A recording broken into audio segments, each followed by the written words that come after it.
That's crazy. I did the whole lineup and everything. Forgot to hit the live button. But what's going on, y'all? What's going on? Y'all know we're back with another show. It's Coach Donte and Keith. Donte, what's going on, man? Man, what's good, man? We winding down, man. One more week of the NFL season, man. Ready to go, man. Let's do it. We are back. We did take a week off or so. Happy New Year, everybody. Happy New Year. We again waiting for everybody to get on in, but we are in here. Week 17 is in the books.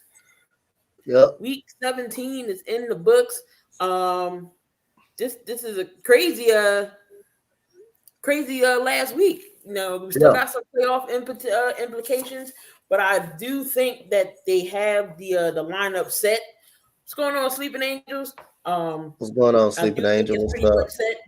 We probably got maybe a couple spots to get in, but let's get into it all. Last night's game against the Cleveland Browns and the Pittsburgh Steelers. This was Big Ben's last game at Heinz Field. What do you think about last night's game?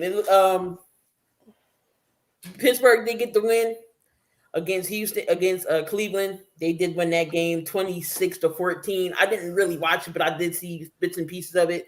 It was a good game though. No, it wasn't a good game. Because good game for Pittsburgh. Cleveland stunk it up last night. So that was an awful game last night for Cleveland. Pittsburgh just stunk was good last night.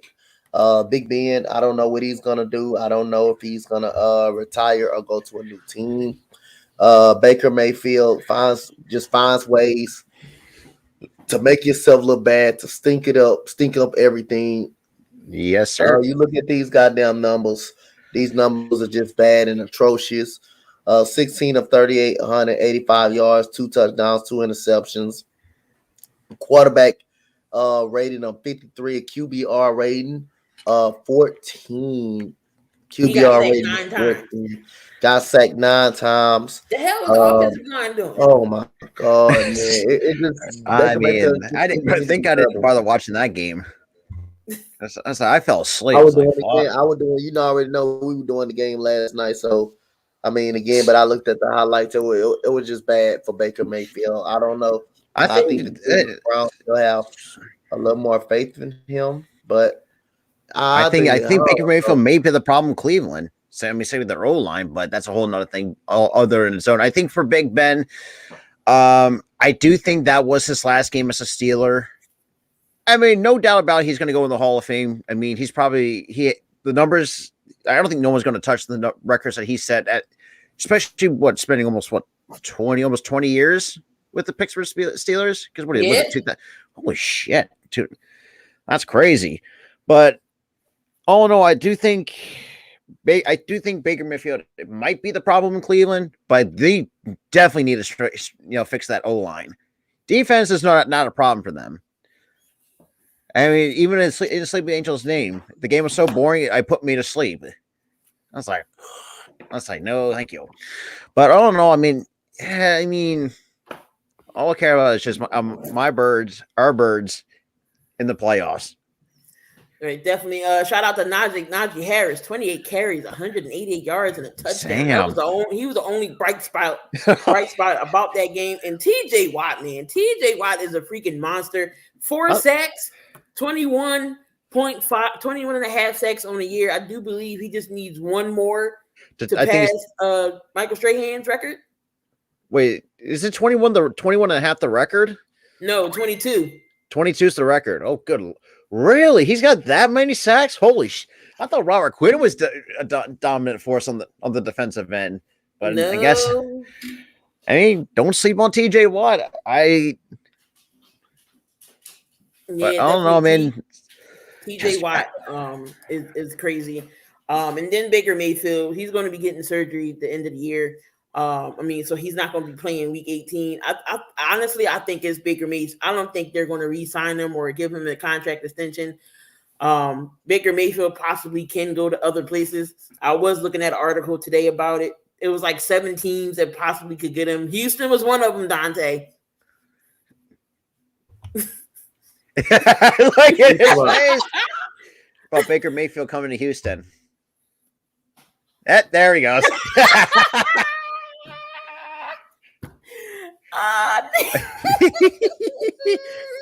Oh man. Oh man. Why you brought the chain out and Dr. Pepper out? They said Houston, New Orleans.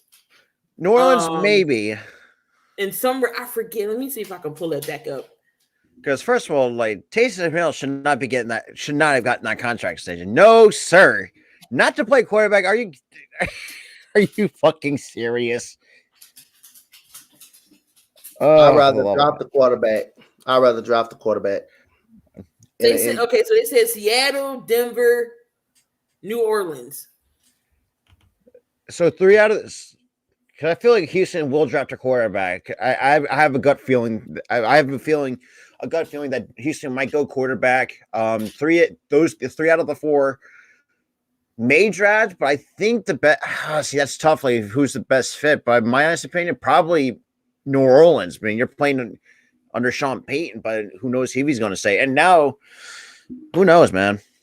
Okay, so Carolina, the Giants, the Saints, the Seahawks, Denver again, Washington was 1, and then number 1 they said was Houston. It say Mayfield may not prefer, but he knows Texas well, hailing from Austin and playing at Texas Tech. Oh, good. Up and yeah. I don't think Donte's. I don't think Donte does not want that. I don't think no Texans fan wants that. But I'd rather draft the quarterback. But if we get Baker Mayfield, I gotta support him. He sounds depressed. I retreat. Like, I don't want that boy yet. But no, it's Roethlisberger. I think Roethlisberger's gonna give it up. I think he's, it's time. Like he knew. I think he knows when his time is already towards the end. Like what? 2005 was it 20? So 17 seasons basically. So 17 years in the league, putting up over thousands of passing yards. I don't know the exact number, but I know it's almost it's high up there. I mean, 6 Super Bowls. I mean, played with players like Troy Polamalu, still probably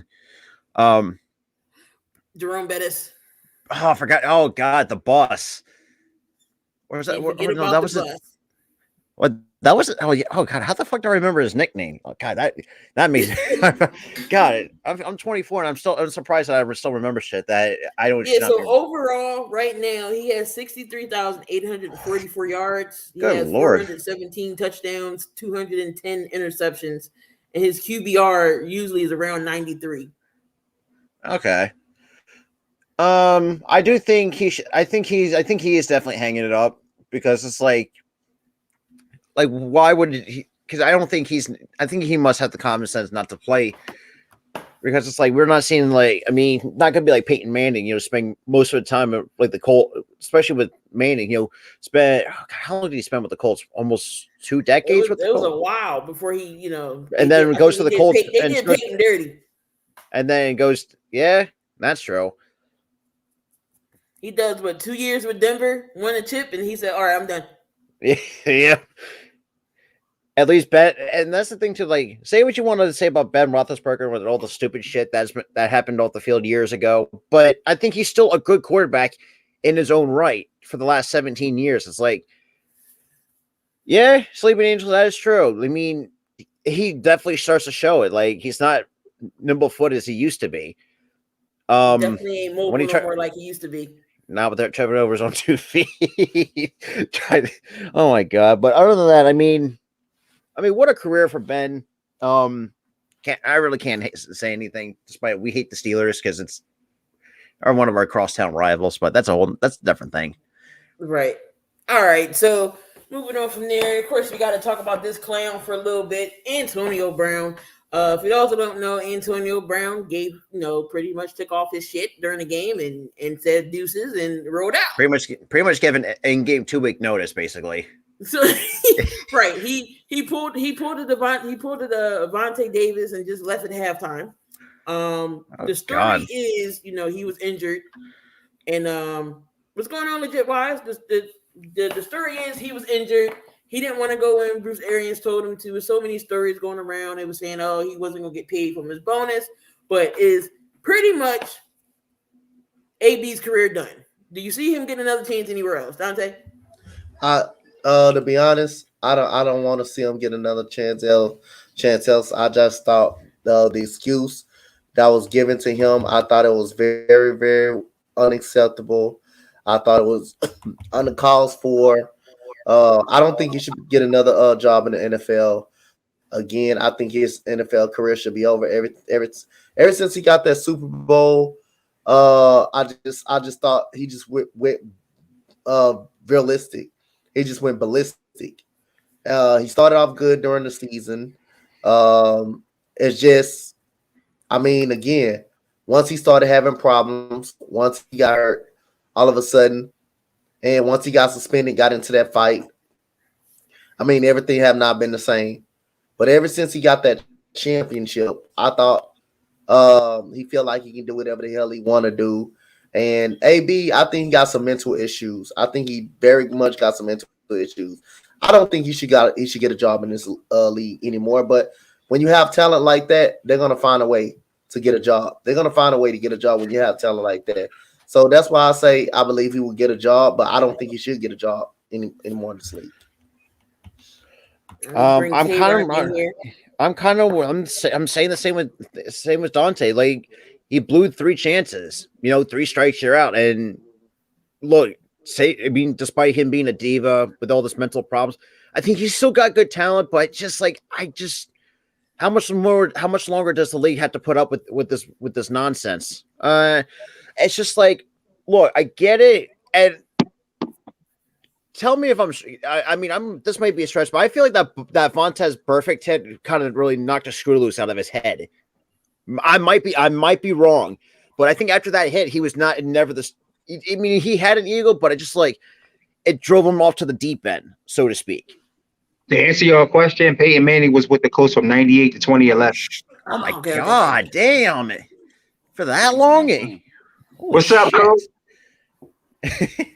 Y'all gave Trey later. What up, y'all? Really talking sports with Robert. We got Tayrock talking sports. We got my man Westside Sports Radio with Raider Earn. Thank y'all for coming on 7200. Y'all gave Trey Lance some experience. You said what? Y'all gave Trey Lance some experience. So, yep.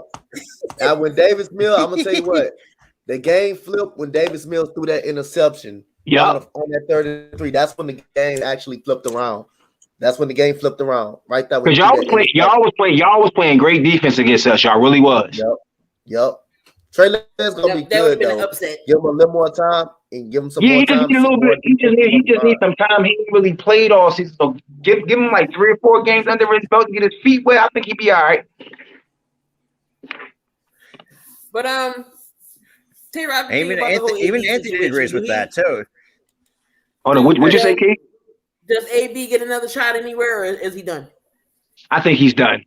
I think he pulled too many shenanigans, and then on Twitter, people try to compare him to T.O.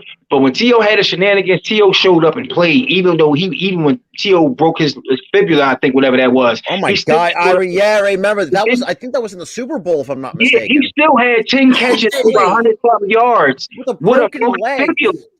Like, come on, who does that?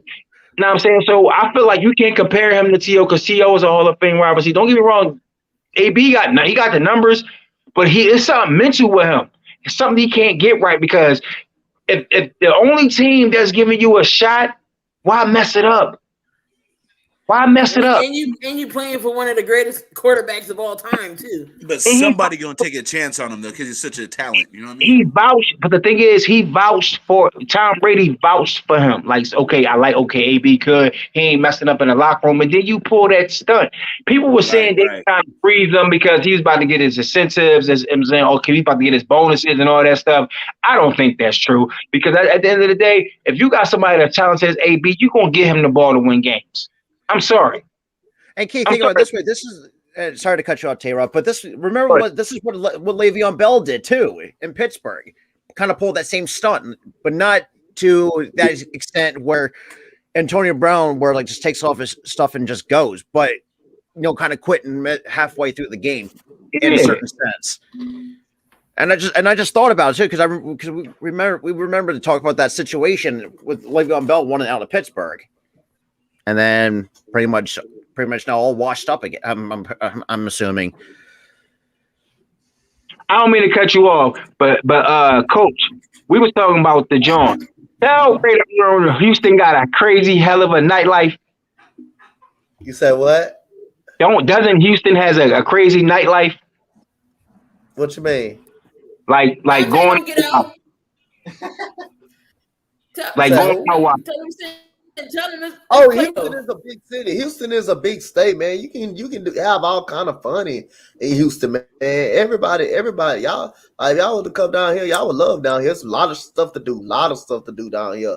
I just don't go out like that. Because my comfort zone is home, practice, right here, internet, working for the network, being in part of podcast. That's like my comfort zone. They were just talking about Spotlight. It was just talked about Spotlight Weekend. You know what I'm saying? So we all trying to meet up. But it's a lot of stuff to do out here, though. I've been out enough to know it's a lot of stuff to do out here, though. It is a lot of stuff. Yep, Anthony Price. That is so true. That is so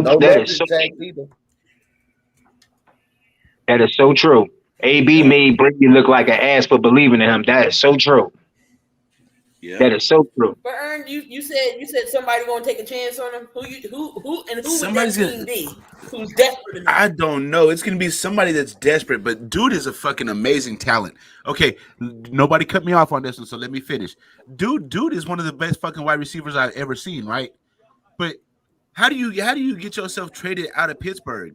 You know what I'm saying? And then you come to Oakland, and then you just have a mental breakdown, call Mike Mayock a cracker. And then when he gets fucking released, this motherfucker posts a video of him running around in his backyard celebrating, I'm free, I can go wherever I want. Then he goes with Tom Brady. A dream situation. You put me with Tom Brady as carrying his motherfucking luggage, bro. I'm gonna make the best out of that shit. You know what I'm saying? How do you fuck that off? So what I'm saying is dude's a straight up fucking idiot, but he's a fucking amazing talent. Somebody's gonna take a chance on him.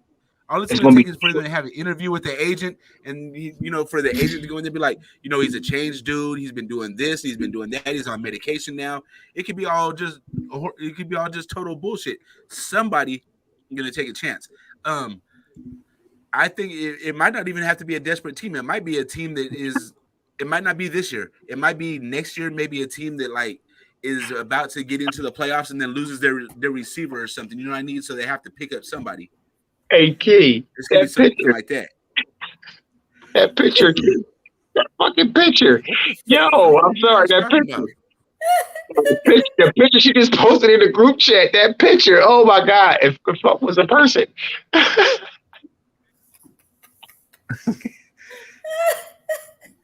Yo, it was crazy. And he threw Juju Smith under the bus.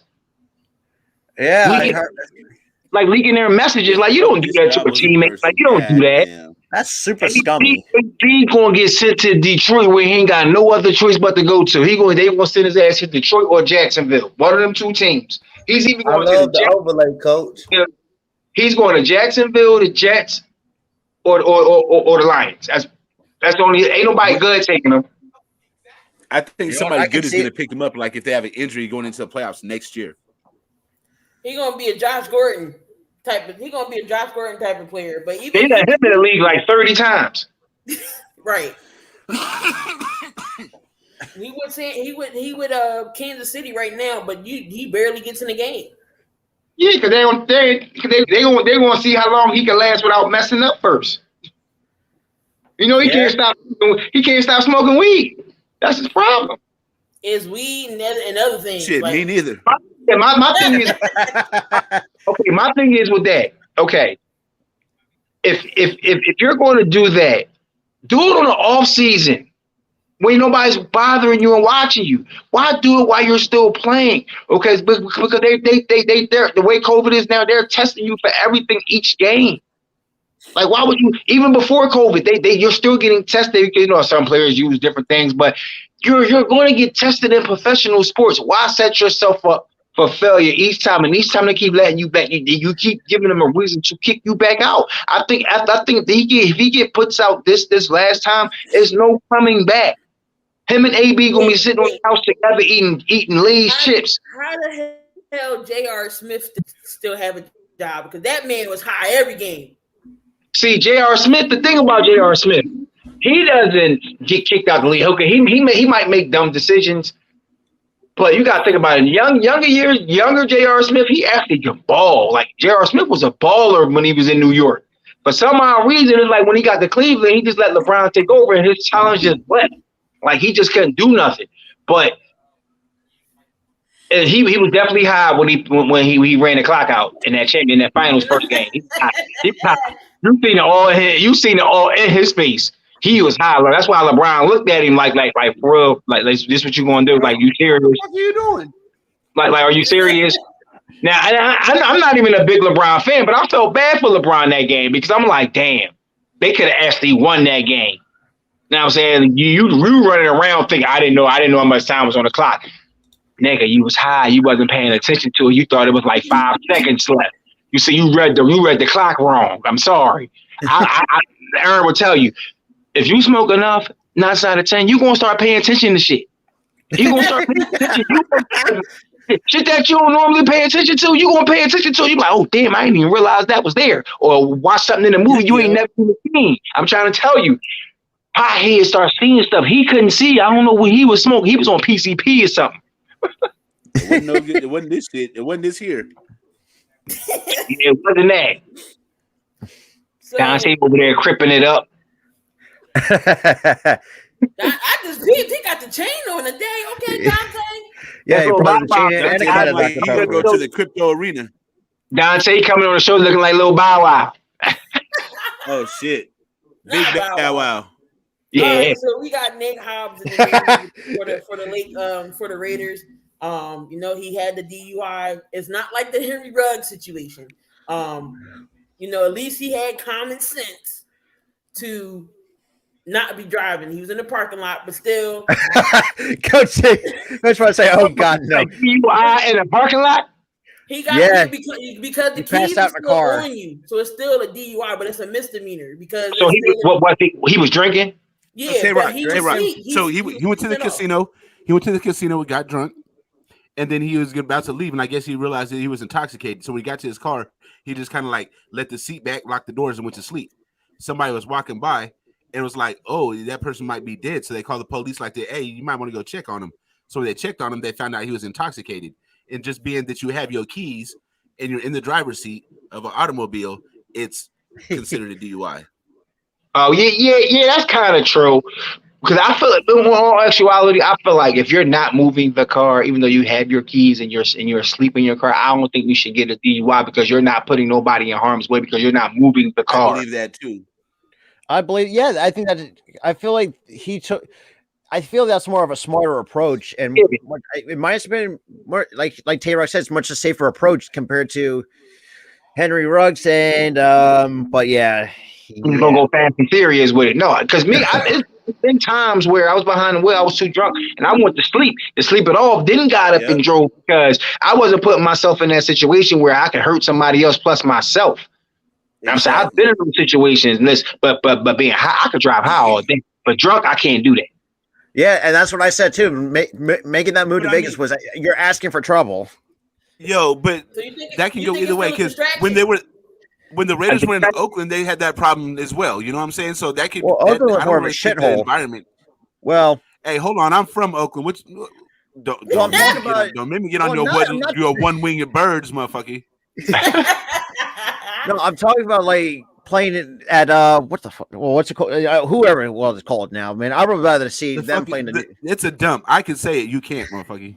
Hey, I even watched some games on TV and it looks like this. It's like it looks like a dump.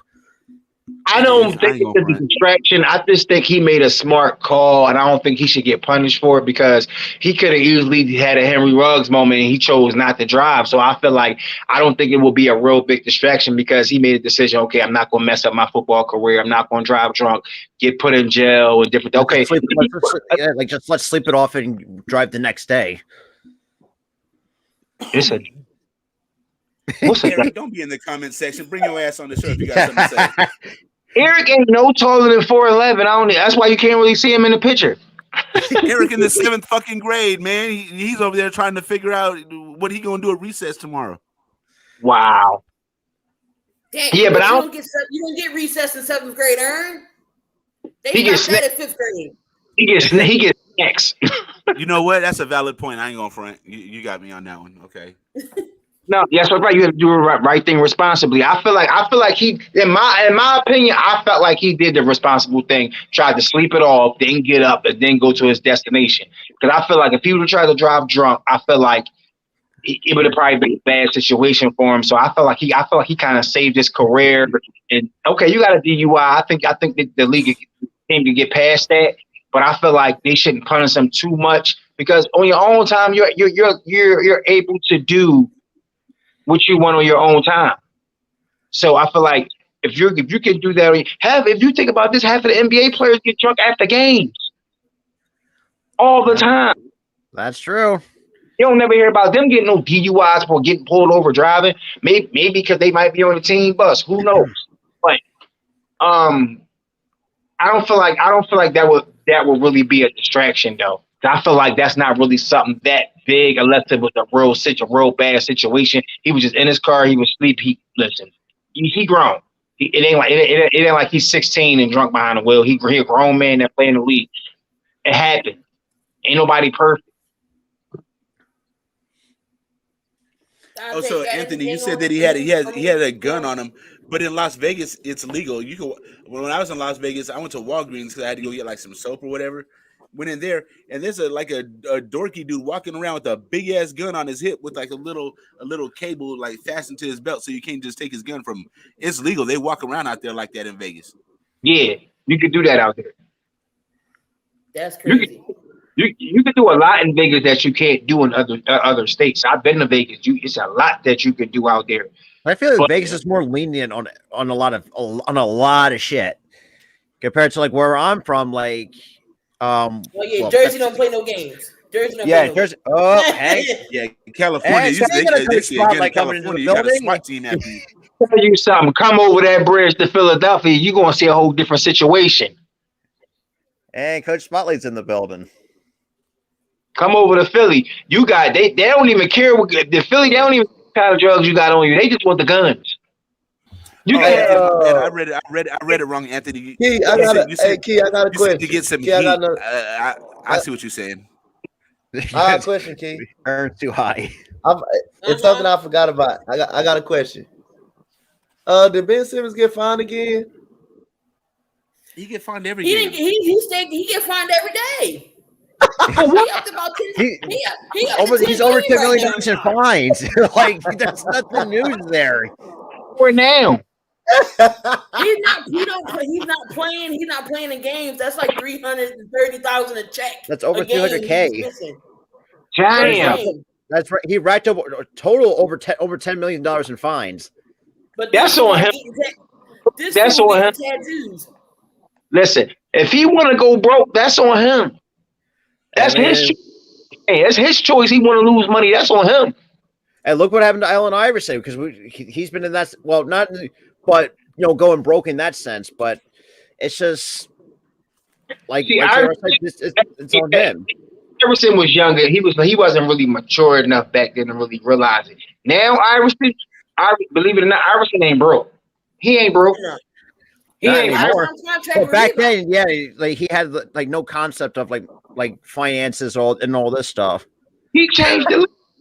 He the reason why people could wear braids and tattoos now. He changed the league. Like he did a lot of. I remember when Iverson used to ride around in North Philly in his Bentley. I remember those days when I was a kid. I remember seeing him riding through the city. Like the city, other than Virginia, Allen Iverson's second home is Philadelphia. Other than where he's from, Iverson's always in Philadelphia. I've met Iverson numerous times. Like at one point, Iverson used to be arrogant and ignorant. Iverson is he's so humble. Like after every game, Allen Iverson used to go to Fridays after every game. After every game, yep. Avenue. Yep. Every game. And David, I would rather see them just void this contract because if he's not honoring, I would just void it. I would just cut him, like leave him alone. Like he don't want to play. Let him. And now apparently now he's now engaged. Like what the fuck? Like what is? What the hell? Ben Simmons is what's going on with that guy, man. I'm telling y'all, man. And I'm not coming at the Raiders, but Ben Simmons is going to be like Jamarcus Russell. He's going to be out the league and never be able to come back. I can't disagree with that. God damn, not the Jamarcus Russell shit. But move on to this current playoff picture. It's 11 teams that's clinched. We still got some spots to fill out. But over there in the AFC, the Tennessee Titans has moved into number 1. We got the Kansas City Chiefs at 2, Cincinnati Bengals is 3, Buffalo's 4, New England 5, Indianapolis Colts is 6, and the Chargers are currently 7 right now, but they have a playoff implication game. That game did get flexed to Sunday night, and they do play the Raiders. Whoever wins is in, and the Raiders are the hunt. Pittsburgh is in the hunt, and surprisingly, Baltimore is still in the hunt. Now, out of that playoff picture, the crazy part is the Colts play the Jags. If the Colts play the Jags,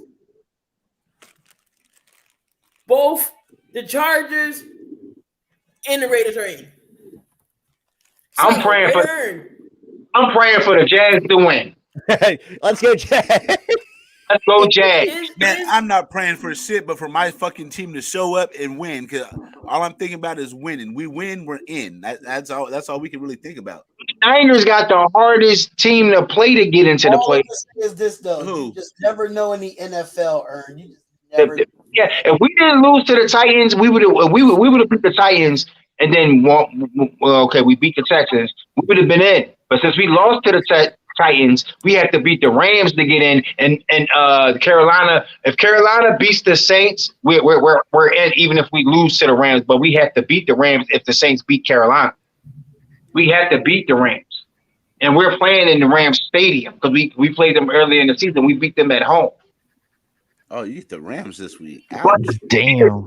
Tiebreaker. We hit the tiebreaker over the Eagles and the Vikings because we beat both of them. That's true. And then in the NFC, of course, we have the Green Bay Packers. We got the Rams, Tampa Bay. Dallas moves down to 4 since they lost to Arizona. Arizona is 5. The Niners is 6, and the Eagles do get that 7th spot. And still in the hunt is still the Saints, but they have to have people help them out.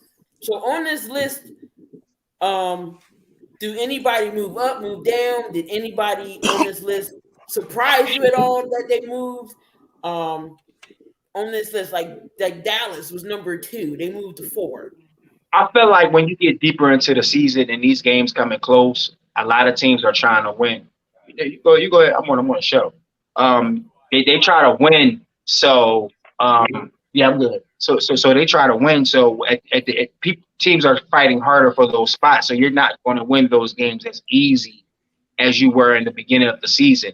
I'm not surprised that the teams are in the NFC because a lot of the teams that was doing bad in the beginning are actually making those playoff runs now to get into the playoff, like the Niners, the Eagles. Who has the spot in the NFC? It's not no shocking that Dallas lost. It's not no shocking that Dallas lost the game and moved down to 4th. Pittsburgh is still in the hunt. Yes. Who got the number 5 in the NFC? Got the Cardinals or the Cardinals? See, you would have thought the Cardinals would have had a number 1 and 2 pick, but look at them now. The Rams are over them. If the Rams beat us, they get the number 1 seed. They would win the division if they beat us. But don't that knock y'all out the playoffs if the Saints win too, right? Not if we beat the Rams. If y'all lose and the Saints win, that knock y'all out, right? We lose to the Rams, we automatically no. If we lose to the Rams and the Saints still lose, we're in because the Saints lost. So I know. I'm just saying the Saints win. So the Saints avoid playoff elimination by defeating the Panthers, so they can clinch the playoff berth with a win at the Falcons, and the Niners have to lose. Yeah. So if y'all lose, the Saints get in. Man, that's going to be tough. I think that's going to be easy. That is crazy. San Francisco got the toughest game. They got the toughest. They probably got the toughest game. They do. But I think they're going to win that. I think the Niners are going to get that dub. They probably got the toughest game. Yeah, we do have the toughest game. Can you imagine if the Saints sneak? Oh my, yo. hey, Keith, think about it this way. We had low expectations for the Eagles coming into this year. And look where we are now. Holding that number 7 spot. I did predict 10-7 though. I said 10-7. I said it was going to go east for 10-7. I said 10-7. I said 10-7 as well. I had 7-10 because I had very low expectations for this rebuilding team. It's like really like saving Flowers is like, but for some odd reason when he after that. And speaking of Mitch coming in here, Eagles started. You know what changed the Eagles season when they started running the ball. That's when the Eagles changed. No. And with the Flowers press conference. It was a Flowers press conference. That's what turned it around. Think about it. Before the Eagles really started running the ball, they could not win games. When they started running the ball actively, that's when they started pounding ground, and that's when they opened the field up for Jalen Hurts. And when Garner Minshew had that one game, he played good. And you could tell when the Eagles run the ball, they have a great offense when they can run the ball. When they don't run the ball, they struggle. That's the same thing. My team, the Niners, when we can't run the ball, we struggle. It happens. I'm not even going to be biased about it. Man, and I think that should apply to any team. Like the running game. Ooh. Hey, Mama E. So with these games, knowing these teams clinched already, do they rest their starters or do they play them and pull them? I know. You say what? So do you think half these teams are going to start their starters, or are they going to sit their starters, or are you going to start them and then sit out? Like Green Bay, are they really playing their starters? Yeah. Is Dallas really playing their starters against the Eagles? I think Dallas going to play their starters. I think Dallas would. They already came out and said they would. But for us, I don't think we should play our starters. I really don't think, because we got 12 people, I think, on COVID, I believe. Protocol, why not? We're going to make the playoffs anyway it goes. We're going to get a tough team anyway it goes. They can come back on Saturday, though, because we play Saturday. So it's possible those 12 could be back. Who do you play? We got the Cowboys at the end of the year. We're going to get a tougher team anyway it goes. So why not just get our starters? We made it anyway. There's no use of going through further injury and risking an important player injury. We're gonna get a tough team anyway it goes. So we might as well just sit our players. And if Dallas want to fight to get an easier seed to get up there, then let them. We just won't need to worry about health right now. We already made it anyway it goes. The worst we can slip down is a 7. That's the worst. That's the worst. 7. So the Eagles lose. Yeah, we make it anyway it goes though. So if the Eagles, what happens if the Eagles lose? Nothing. We still in it. We still in it. We already clinched. We still won. We already clinched. We clinched last weekend. Yeah, because with your 49ers and the Green Bay kind of helping us out along the way. So pretty much, Tayrock, to keep that final spot, y'all have to win. Y'all have to beat the Rams. If not, y'all got to pray that the Panthers beat the Saints. I'm gonna come on, Carolina. I just need to know. They play the Falcons. They play the Falcons. Oh, good Lord! They go to the Falcons. They play the Falcons at Atlanta. So the Niners didn't clinch a playoff spot yet, but they can win it in Week 18 with a win against the Rams or a loss by the Saints. So if the Saints lose, you win. But on a Sunday show, I'm picking the Carolina Panthers. Oh, you better hope that don't bite you in the ass. I think what it mentioned. All Carolina got to do is score at least 21 points and play defense, and we're fine. They're fine. That's crazy. So, but are they going to score 21? So the scenario. All I'm gonna say is this: if Ian Book is playing, the Saints lose. Hey, so that's my dog. Here's the scenario with the Hey, Chargers. Coach, I love the new thumbnail. Coach, I love that new thumbnail, man. I love whoever made that thumbnail. I love that new thumbnail with the overlay. So the Chargers went over the Broncos, eliminated the Broncos. Eliminated the Broncos, Dolphins, and Browns from playoff contention. More importantly for the Chargers, it's a setup win-and-end situation with their Week 18 matchup. That game will also be a win-in scenario for the Raiders, who have won 3 straight to get back in the playoffs. The Raiders can get in with a Colts loss. Jaguars, do what you did to the Bills. Do what you did to the Bills. Can I give a stat right here? The Colts have not won in Jacksonville in 15 years. Oh my God! Oh shit, that's crazy. Jacksonville, do what you did against Josh Allen. Do what you did against Josh Allen. So the Titans win, eliminated the Colts' chances to win the AFC South. The Colts will have to clinch a playoff spot with a victory over Vegas. The Colts can clinch a playoff spot with A, a win from the Jags, B, losses by the Ravens and Chargers, or C, losses by the Chargers, Steelers, in the Miami win. What the hell? The AFC, man, the AFC is crazy. That's a crazy conference. Yo, Demetrius, like the Colts have not won against Jacksonville in 15 years. 15 years in Jacksonville. You can't beat a team like Jacksonville. 15 years in, wait a minute. In 15 years, the Colts have not won a game in Jacksonville. They've beaten Jacksonville, but they have not won a game in Jacksonville in 15 years. Yo, that's crazy. That's crazy. That's just. Let's go. So even with Peyton Manning or Andrew Luck, they still didn't win in Jacksonville. That's crazy. That is absolutely correct. Trevor Lawrence. Oh my God. Trevor Lawrence, please. I just actually looked it up. Yo, that's a crazy ass stat for real. So let's move on to this to the awards here. It's rounding down towards the end of the season. I think we can already get our clear picture of where these awards are going. Now they got Joe Burrow up in the MVP conversation. So Robert, I'm gonna ask you, who you think is gonna get MVP this year? Oh, Jesus. My original pick was Derrick Henry. I think most of everybody was Derrick Henry, but I wouldn't be surprised if Joe Burrow was a sneaky, actually manages to sneak his way to get the MVP. But I think Aaron Rodgers is probably going to lock his fourth MVP. I think runner-up is going to be Joe Burrow, in my honest opinion. So I think Rodgers is going to get it. You know what's crazy? Dante? I believe that too.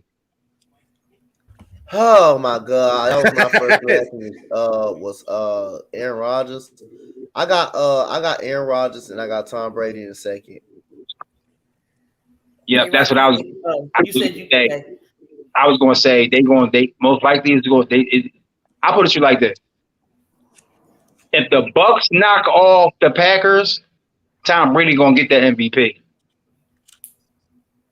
I'm trying to tell you if because originally Derrick Henry was going to be my MVP originally, but I'm saying he was hurt. He practicing now, so he possibly could be back for the playoffs. I don't think they're going to play him the last game, but I think they're going to start. If he starts in the playoffs and they could come back like the old Derrick Henry, they have a shot. But we won't know until he comes back and really shows. But I say the MVP is between Aaron Rodgers. You never know. I'll keep getting his Devontae Adams. You never know. He might mess around, sneak in there and get it. Look at you. See his numbers? Yeah, I mean he's putting up some great numbers this season. His numbers is crazy. It's gonna be Rodgers with Jonathan Taylor as a runner-up. Jonathan Taylor. Yeah. Oh, I forgot about Jonathan Taylor. What up? All right, Mama Eats. I forgot. Eric, who you got? Tom Brady has been playing like shit. I think that the Buccaneers are going to be overrated in the playoffs. Yeah, I said it. Aaron Rodgers is going to be the MVP, and the runner-up is going to be sorry ass Tom Brady because they never put any running back besides Adrian Peterson in 2012. I should put Damian time out. That's Tua. Oh hell Yeah, no! not even a million years. All right, so who you think is defensive player of the year? Dante. The defensive player of the year, I got Watt, man. I got Watt. That dude is crazy. That dude is crazy good. I got Watt. It's not easy to get 20 sacks in a season, man. That's not that damn. 21 and a half. 21 and a half. JJ Watt had 19 and a half, but 21 and a half. No doubt, man. Defensive player of the year. That's not even really considered close if you get 21 and a half sacks. But I'm gonna give it to Watt, man. I think Max Crosby had a great season. Aaron Donald did. But man, I'm gonna go with Watt, man. 21 sacks in a season. Said Diggs because of the interceptions, but I think Diggs is overrated. He gets burnt on coverage. When you gamble a lot, and plus you used to be a receiver, you're gonna, and trust me, you're gonna gamble a lot, and you're gonna get tipped balls that is coming your way. And I mean, again, I'm not discarding the interceptions, but how can you have 10 interceptions and teams are still not scared to throw your way? How can you have 10 interceptions? Teams are still throwing your way. That shows that you get burnt a lot. And they're not scared of you. Jalen Ramsey, ain't no way in hell they're gonna throw his way. Tyrell, ain't no way in hell they're throwing his way. Slay, they throw his way a couple times, but at the end of the day, they won't. They not that stupid. So, I give credit to Diggs' interceptions. They come at the right spot at the right time, but I think he's an overrated corner. I got Watt, man, no doubt. Watt, 21 sacks. Yeah, he's my defense player of the year. You said Terrell. You talking about AJ Terrell? AJ Terrell, yeah, he's very good. He got, man. Let me tell you something. AJ Terrell, the last 2 games, that man was getting smoked the last 2 games. I mean, every corner gets smoked. Shit. DeAndre Hopkins smoked Jalen Ramsey. He just had those days. Robert, who you got? I'm going with Penn State, Micah Parsons, linebacker out from Dallas. I mean, for a rookie like Micah Parsons and the impact that he has, and God forbid I'm saying this, and because I love Penn State as a team and what kind of players that produce, Micah Parsons is a difference maker for any team that wants a linebacker. Micah Parsons is the guy that when he needs to really impact you on the defensive end. In my honest opinion, the way that I saw him, how he just dominated the defensive end of the football. I see D in the back moving people around. Ern, who you think defensive player of the year? Man, I'm not moving nobody around. I'm working on Eric's thumbnails for the game. No, that was me. I was trying to clean my computer and they kept on doing some weird shit. I wanted to be Max. I already know it's gonna be Watt, but I'm gonna go with Max because I'm a Raider and it's the first time we had somebody in that contention.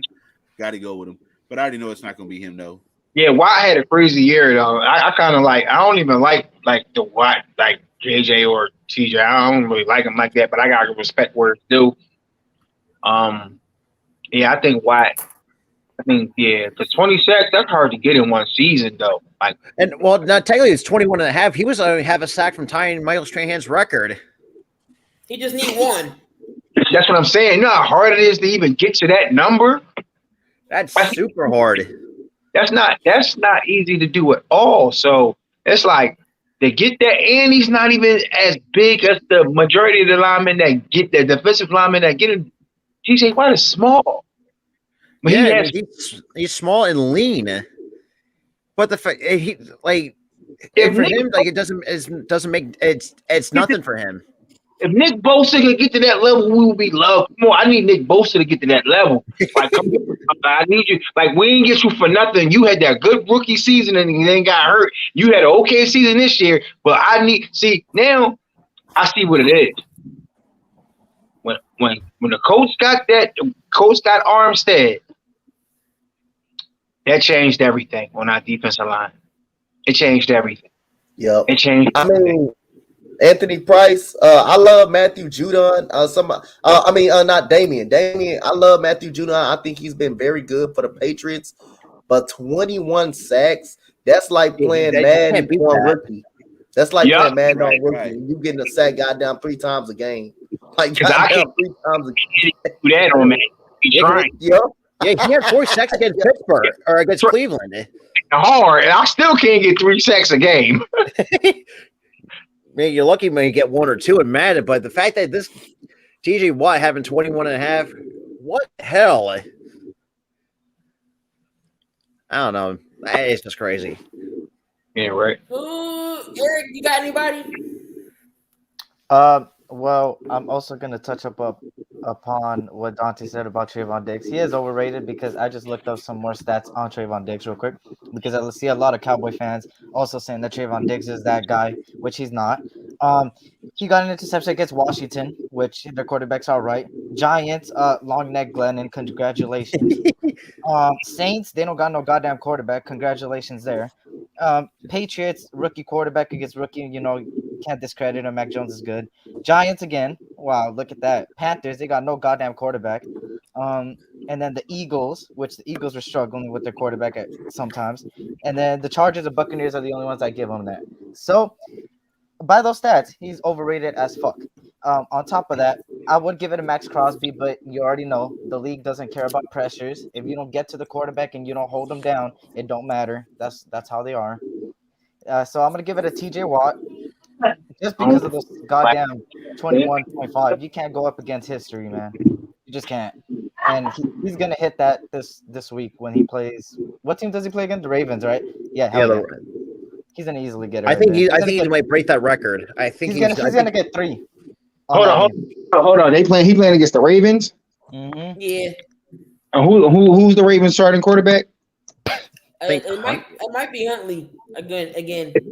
If it's Huntley, I don't think he need 1. Yep. Oh yeah, now if he needed 2, I wouldn't think. Now 1 is possible. 2, if he needed anything more than 3, he wouldn't get that. But 1, I believe he'd get it off on 1 sack. Yeah, because Huntley can actually run, so it all depends how they scheme against him. Yeah. If it was Lamar, I'd be like, no, you ain't catching Lamar. Right, that's impossible. But with Tyler, it could either Huntley or Josh Johnson. I think it's possible. Oh, Demetrius said Huntley is okay. The Raptors killed us. Right, God so damn, 130 who's getting offensive player of the year? Tayrock, I'll start with you. Offensive player of the year. I'll say who? That's tough. I get at the Cooper Cup. Yeah, I got Cooper Cup. I got Jamar Chase. I got I keep forgetting his name. Always forget his name from the Colts. Jonathan Taylor. You got for real. If people, who won underrated that's had a good season but couldn't stay healthy, Chris Godwin, because Chris Godwin was getting like 9 to 10 catches a game from Brady. If you really, I looked up his stat. If Chris Godwin wouldn't have got hurt, he was racking up a good season. I'm not gonna say offensive player of the year, but he could have been in the talk. But yeah, Cooper Kupp, I say Jamar Chase, Jonathan Taylor, again Aaron Rodgers. Who else? Who else can I say? That's actually had a great season so far on the offensive side of the ball.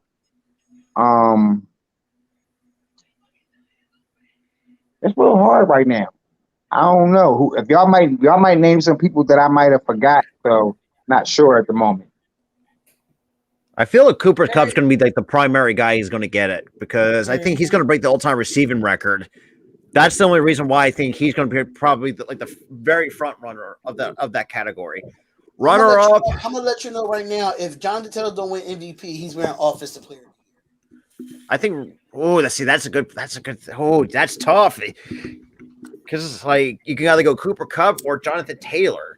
Maybe Jamar Chase may be a good runner up, but I mean that's tough. Underrated one that would never get the recognition that they would get, but Hunter Renfrow should be in that conversation. It's Jonathan Taylor for me. Yeah, it's gonna be John. It's gonna be Jonathan Taylor because they're not going to give it to Jonathan Taylor to win MVP. It's not going to happen. For me, it's Cooper Kupp. I can see it going either way, but I'm saying 75% going towards Taylor. Can I go with a tie? Because I feel like Jonathan Taylor deserves it. As a running back, as a workhorse of that offense, when you take away Jonathan Taylor for the Indianapolis Colts, you put more pressure on Carson Wentz to do more and to beat people with his arm. I want to go with Jonathan Taylor, but then you got Cooper Kupp about to break a receiving record at the same time. My obvious answer is Jonathan Taylor, and I think he should be considered as an MVP and the MVP of the league. But as far as quarterback driven, they're not going to look at Jonathan Taylor as an MVP. So you got to factor in offensive player of the year for Jonathan Taylor. But Cooper Kupp about to break the all-time receiving record, and that's not easy. As far as you getting the ball behind, getting the ball a lot, getting the carries a lot.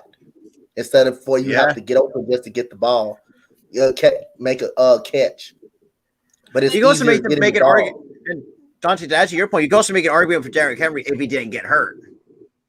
If Derrick Henry didn't get hurt, I thought he would have been a 2,000-yard rusher. He would have been a 2,000. He would have got MVP and been a 2,000-yard rusher.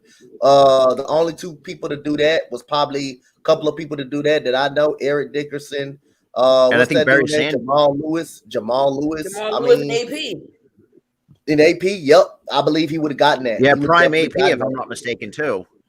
So Jamal Lewis needed like 2 yards. 2 yards. I don't know who to pick. I don't know who to pick right here, man. It's just so tough. It's tough. There's some good players there. I gotta go. I'm sorry. I gotta go NA, man. It's just difficult, man. Because I think Taylor deserve it.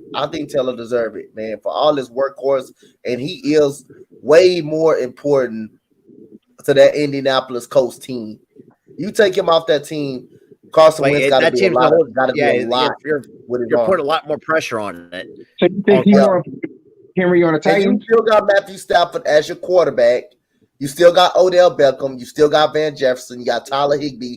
You take Cooper Kupp off that team. It's a possibility they still could be straight without Cooper Kupp. Yep, Cooper Kupp is the face of that squad, and he's the engine to make that team go. That team still can do some damage. And if you had Robert Woods healthy, that team still can do some damage. When you take Jonathan Taylor off the Colts, I don't think that team makes the playoffs. That Colts team doesn't make the playoffs without him. So, yeah, I'm going to have to value Jonathan Taylor way more. I'm going to have to value Jonathan Taylor more to that Colts team than with the Rams is the Cup. Do you think the Titans would be where they at if Derrick Henry didn't start the season with them? Yes. I don't think they will be where they at, but I think they win games. Because without Derrick Henry, they're able to win games. Without Derrick Henry, they're still able to keep it afloat. But they're not as good. They're not as good with them. I feel like the Colts still gonna win games without Jonathan Taylor. I don't think they can win more without Jonathan Taylor. I just don't think they will win more without Jonathan Taylor. It's clearly because Carson Wentz all of a sudden become a game manager. All of a sudden, and his arm is resting. I think the Tennessee Titans, I think they haven't lost much since Derrick Henry has been out. They haven't lost too much since he has been out. They got some big wins, and most of their wins came against playoff contending teams as well. The Rams, the 49ers, yeah, they had that big dump against the Houston Texans. They had that. They took that. And like I said, I think that Tennessee Titans team is better. Better receivers. They got some pretty respect. Yeah, they got better receivers than the Colts. AJ Brown when he's healthy. Julio Jones if he stays healthy. He's a pretty good receiver. I'd say, but I gotta cut you off. We're not counting Julio. Julio is washed up. Julio ain't been right since Atlanta. I'm sorry. They just got him for show. He's not doing nothing. Julio should just retire. He can't stay healthy. He can barely play half of a game. I'm not counting him as a receiver. I'm counting him when he actually. If he stays on the field, the problem is he hasn't stayed on the field. AJ Brown is a stud. AJ Brown is a stud over there in Tennessee. Giving them is AJ Brown. If you take all the Colts wide receiver and had them healthy, I guess Tennessee wide receivers healthy, the Colts is better. Now you only got AJ. If you take Jonathan Taylor off, off the Colts right now, I bet Tennessee will still probably have a better record than Indianapolis. If you take Jonathan Taylor off that Colts team right now, put him anywhere else, you take Jonathan Taylor off that team right now. You take Derrick Henry. They will have. And they still got to fight to get in. They still got to fight to get in. My thing is, if you take both of them running off their teams, I still think they had the same record. Obviously, Tennessee already made the playoffs, and they in the first seed without Derrick Henry still. A lot of that, fighting to get in. A lot of that was Derrick Henry before he got hurt. Derrick Henry, what? How many weeks has Derrick Henry been hurt? How many weeks has he been hurt?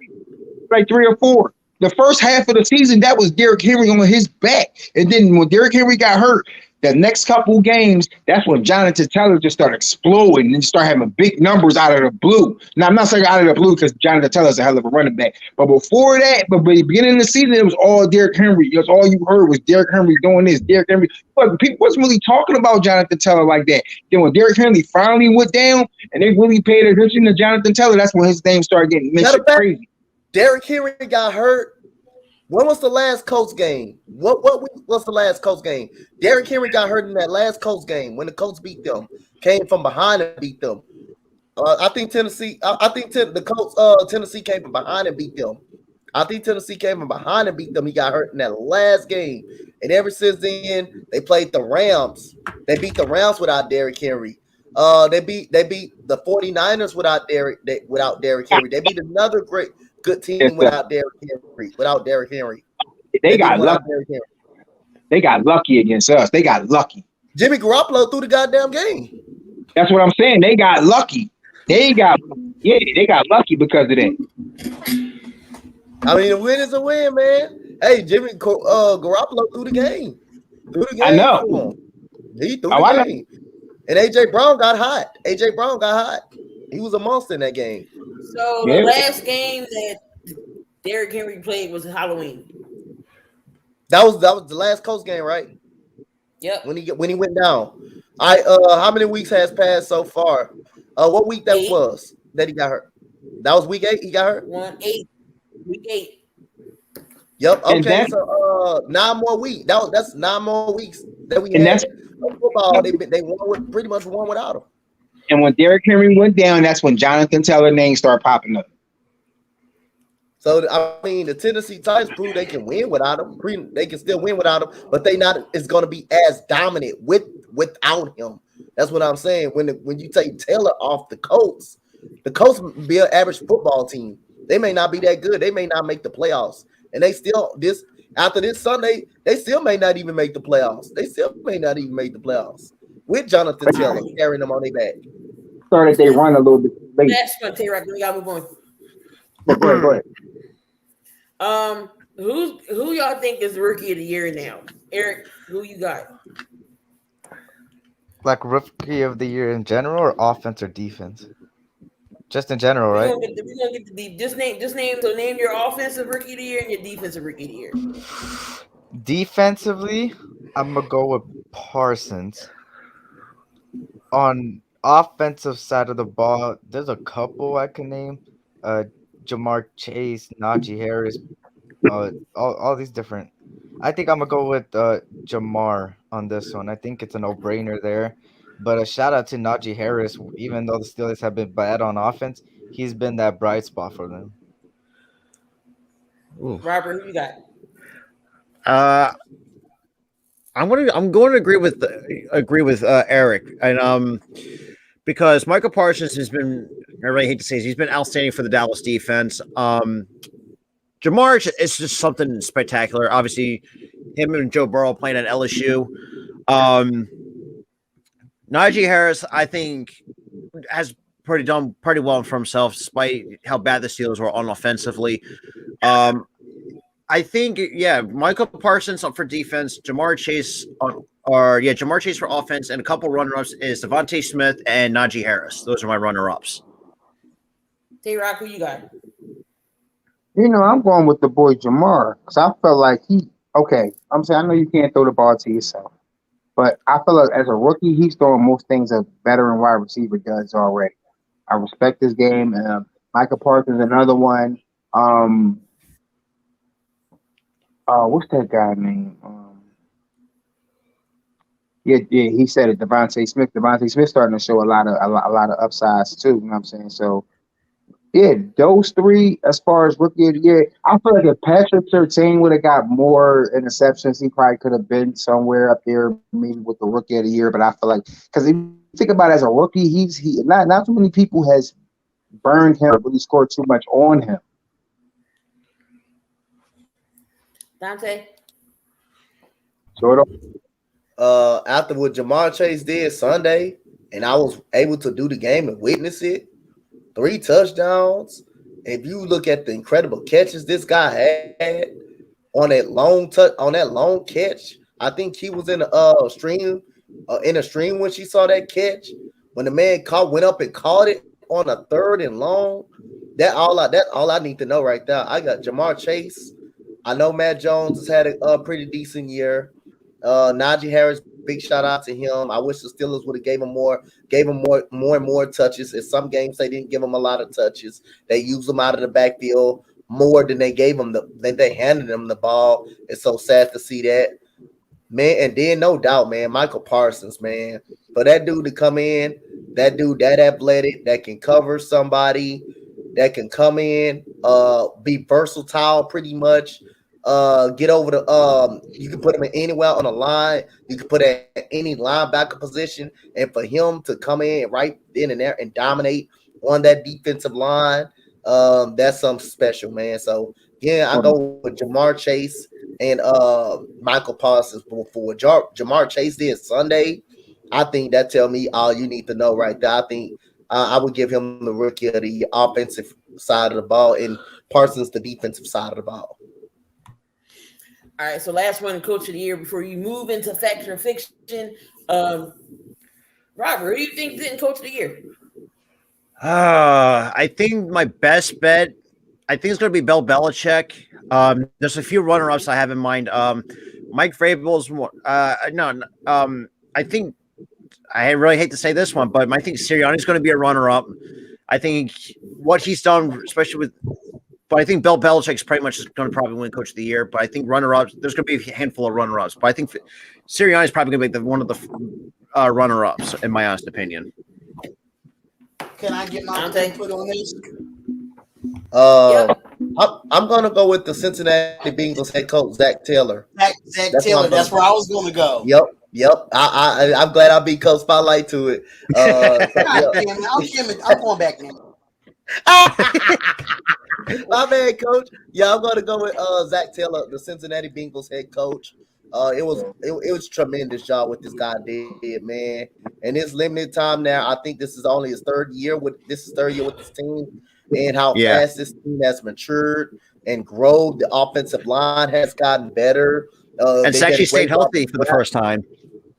They did a great job of drafting as well, man. T. Higgins, Tyler Boyd, from Pittsburgh, Jamar Chase.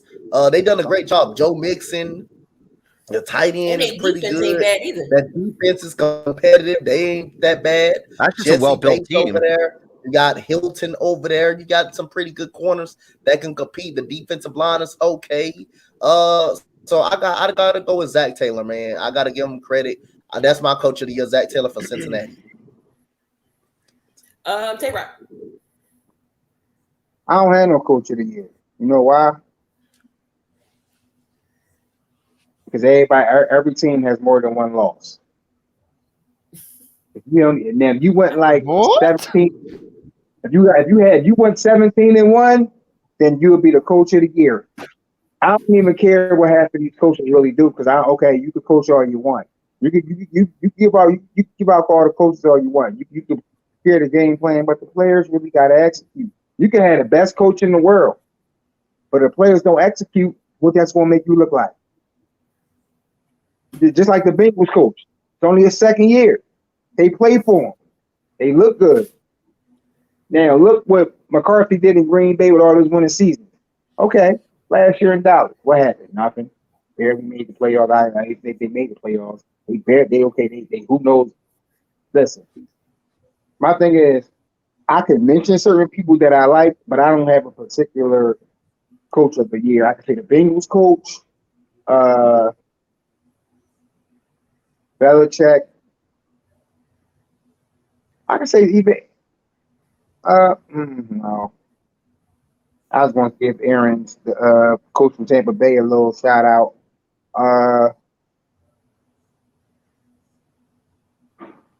Whoever won coach of the year is cool with me. 'Cause I don't really care. Eric, who do you think? I also agree with Dante and Spotlight and Zach Taylor because last year when Joe Burrow went down, everybody said, "Oh, it's going to be the same Cincinnati Bengals next year and the following year, and they're going to rebuild for a couple of years." And just the year after they do this, they get Jamar Chase, which was a amazing player as you can see. And I want to give a shout out to with the Titans head coach Mike Vrabel. The only reason why is because even with their main source of offense, which was Derrick Henry, they're still getting it done against good competitive teams, which I give them all credits for, and that defense really stepped up there. Also, shout out to John Gruden and Urban Meyer. But they asked Joe Burrow if they should pick Jamar Chase. That's the crazy part about it. That's smart because you let your quarterback be like, who do you want? And they should do that with Derek Carr. Yeah, they're building around Joe Burrow, and the fact that he's one of 5 quarterbacks to throw over 500 yards. What I think in a game or something like that. Right. 2 games. That's just like. Just imagine if they didn't ask him that and Jamar Chase went somewhere else. Yeah, then we would still be talking about the Bengals. Ain't nobody worrying about no LaFleur. Man, look at my corny ass. Wait. Do awards come out? I call him LaFleur. I don't. Do the awards come out after? Do the awards come out after the Super Bowl or before? I think I forget. It's even before or after the Super Bowl. I'm gonna take a guess that it might be before. Well, like when it comes to because usually like for baseball, the awards come after the World Series. If I'm not, no, wait a minute. I think it's before the. Oh shit! I think it's after. Okay, well, I'm gonna say this about LaFleur or whatever the fuck from the Packers. If the Packers, if he makes the Super Bowl, yes. If he doesn't once again and chokes it up in the NFC Championship once again, hell no. Well, I mean, a consideration, but I don't think he deserves it. All right, so let's move on here. We got the last bit of minutes before Eric goes live. Make sure y'all come back and see Eric do live play-by-play. Yeah, but doesn't have a heart attack on stream. Los Angeles Lakers. I got you back, Eric. Hell yeah. That's not till 10:30, so you still got some time. Yeah. That's not till 10:30. Yeah, you got 45 minutes. Yeah, I know. All right, so everybody's favorite part of this show is the fact or fiction. Oh, can I be in on this one? Yay! I got some good ones for y'all. I got some. Good exactly. ones for y'all. See, fair enough. Exactly. Yep, I got some good ones for y'all. So hopefully, we can get. All right, so fact or fiction? AB's distraction is going to be too much for Tom Brady and the Bucks to overcome. I'm gonna start with Tayrock. No, I don't think it's going to be a distraction. You know why? Because Tom Brady didn't seen it all in the league. Tayrock frozen. Minecraft. Damian gonna say Dan Quinn. He's not even a head coach. Did they see him? Well, you got to think about it. Tom Brady done seen it all and done it all. I feel like this. Tom Brady, he going to regroup the guys. I don't think AB going to be a distraction. I think AB just made a distraction for himself. Got himself put out the league. I don't like when Aaron said somebody going to try to get him. I don't believe that. If somebody does try to get him, he's going to be some teams at the bottom of the barrel. He's going to have to fight his way back. And that's the only way I see him getting back on another team. But at the end of the day, I don't think he's going to be a distraction because they was winning games without him. Robert. I'm going to agree with Tayrock because, like you said, like Tom Brady has seen it all, done it all, and obviously with Antonio Brown, AB's track of being a diva, being a cancer in the locker room. I think this is not going to affect Brady and the Buccaneers, but I think just where he's going to actually try to light a fire underneath them and try to play better. Obviously not having AB on that roster. Donte, what you think? I agree. Tom Brady seen it all. He's been through it, and Tom Brady showed me plenty of times how great he is. And through adversity, when he does have adversity, like I say, Tom Brady created that. He brought him back. He brought him over there. I don't think it's going to be a distraction one bit with Tom Brady in that locker room. I think Tom Brady's going to find a way to get the other guys' head straight and to be a leader in that locker room. It's Tom Brady. I'm not counting Tom Brady out, not whatsoever. I'm not counting him out. And D. Okay, so what was the question again? I'm sorry, I was in the executive group chat. Sorry. Is AB distraction too much for Tom Brady and the Bucs to overcome? Fact or fiction? This is a good one. I think it's fiction. I don't think it's too much to overcome. I feel like I understand Leonard Fournette is down, but I feel like they still have enough weapons on the receiver side with Evans. Evans being there. They still got OJ Howard. They still have Cameron Brake at the tight end position. This defense is coming around a little bit better for them, in my opinion. So I say fiction. Eric?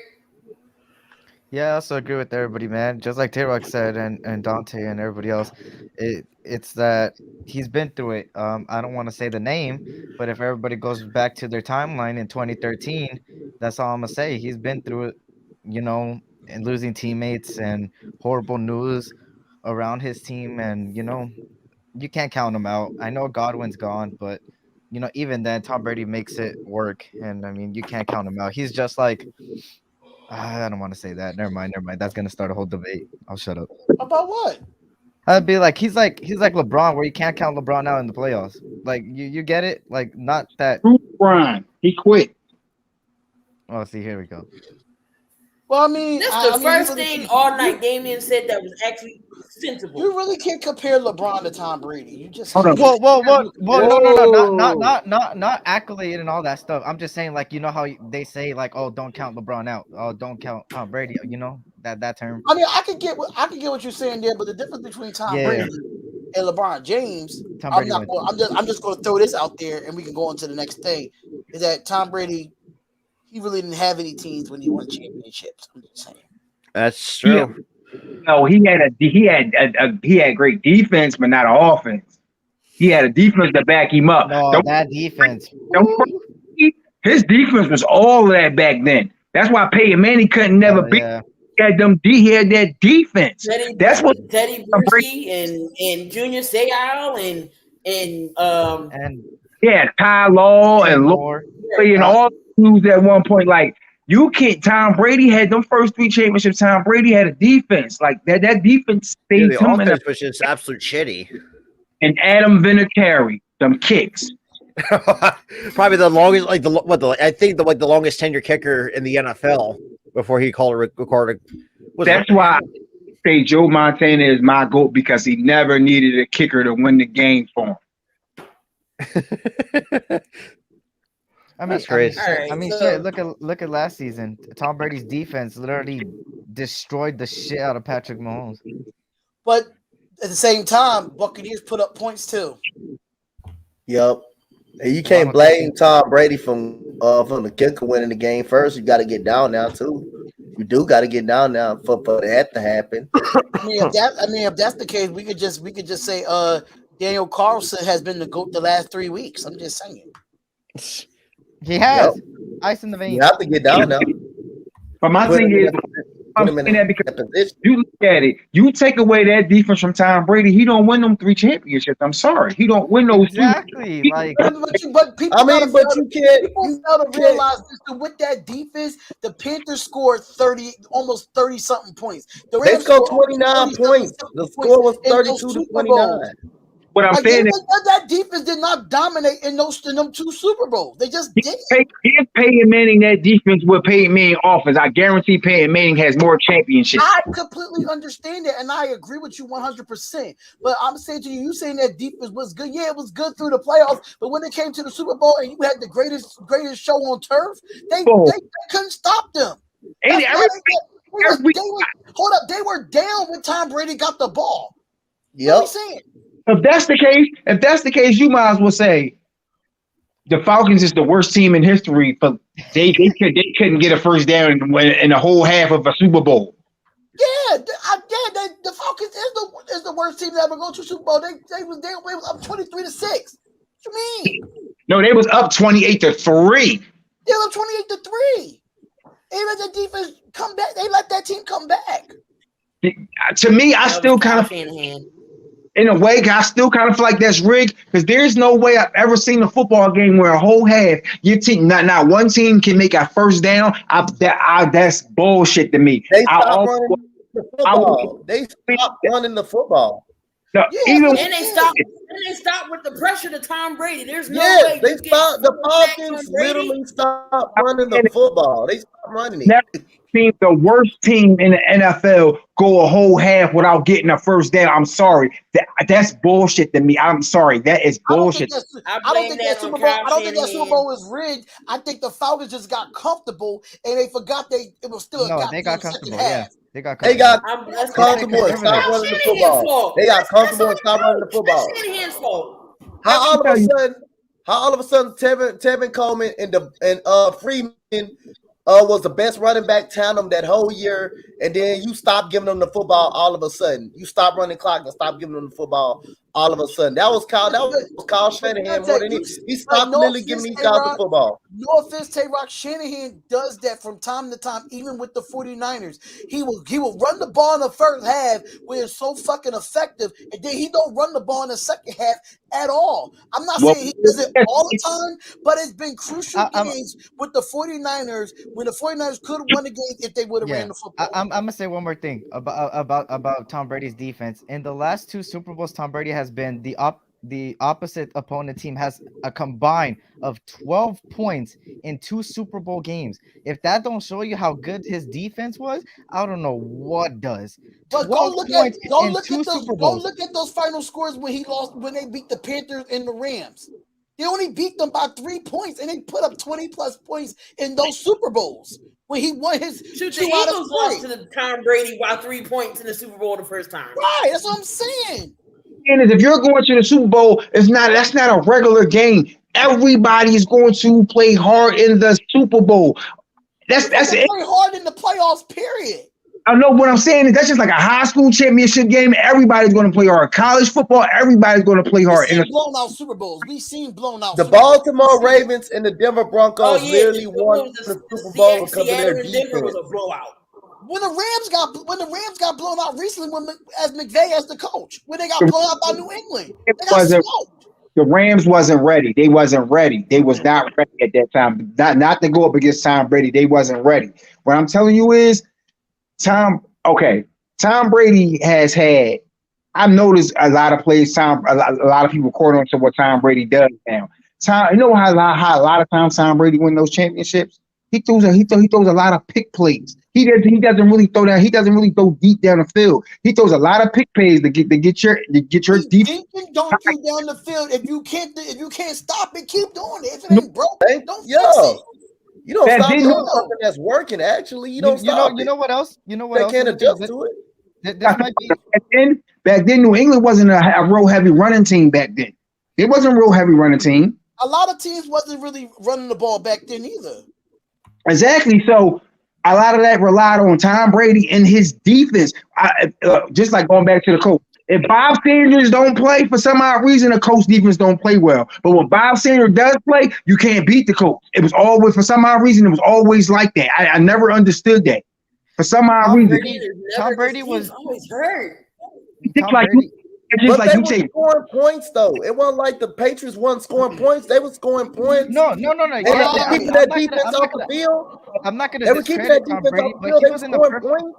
He was in good circumstances. Yeah, hold on, Tayrock. But who fault is that? That's not his fault. That's just management putting No, stuff around him. I You can't get knock that, Tom Brady but for you gotta that. realize also, do we remember when the Seattle didn't run the ball with Marshawn Lynch? And that's how they ended up winning the game with the interception. Do we not remember Edelman's catch against Atlanta That's Falcons? coaching. That's coaching. That's not Tom Brady's fault. Yeah, that's That's not Edelman's Tom catch Brady's fault. is That's coaching. coaching. That's Edelman's coaching. catch That's they is coach. That's coaching. not Tom Brady's fault. now, if I was Seattle, I would have gave Marshawn Lynch the ball, and they That's I what would have Pete gave him Carroll. the ball too. That's I what Pete can't. Carroll. Pete Carroll fucked that game up.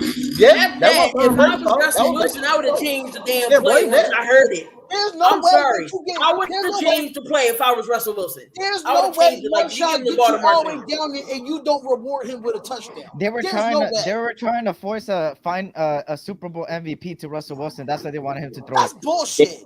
yeah, that's what they were trying to do. And this is why I hate the NFL, because they so quarterback driven and they think that they can do everything on their own when you got 10 other players on the fucking field. That shit was so ridiculous. that I was shit. like, bro. And then I rewind the clip and they had a timeout.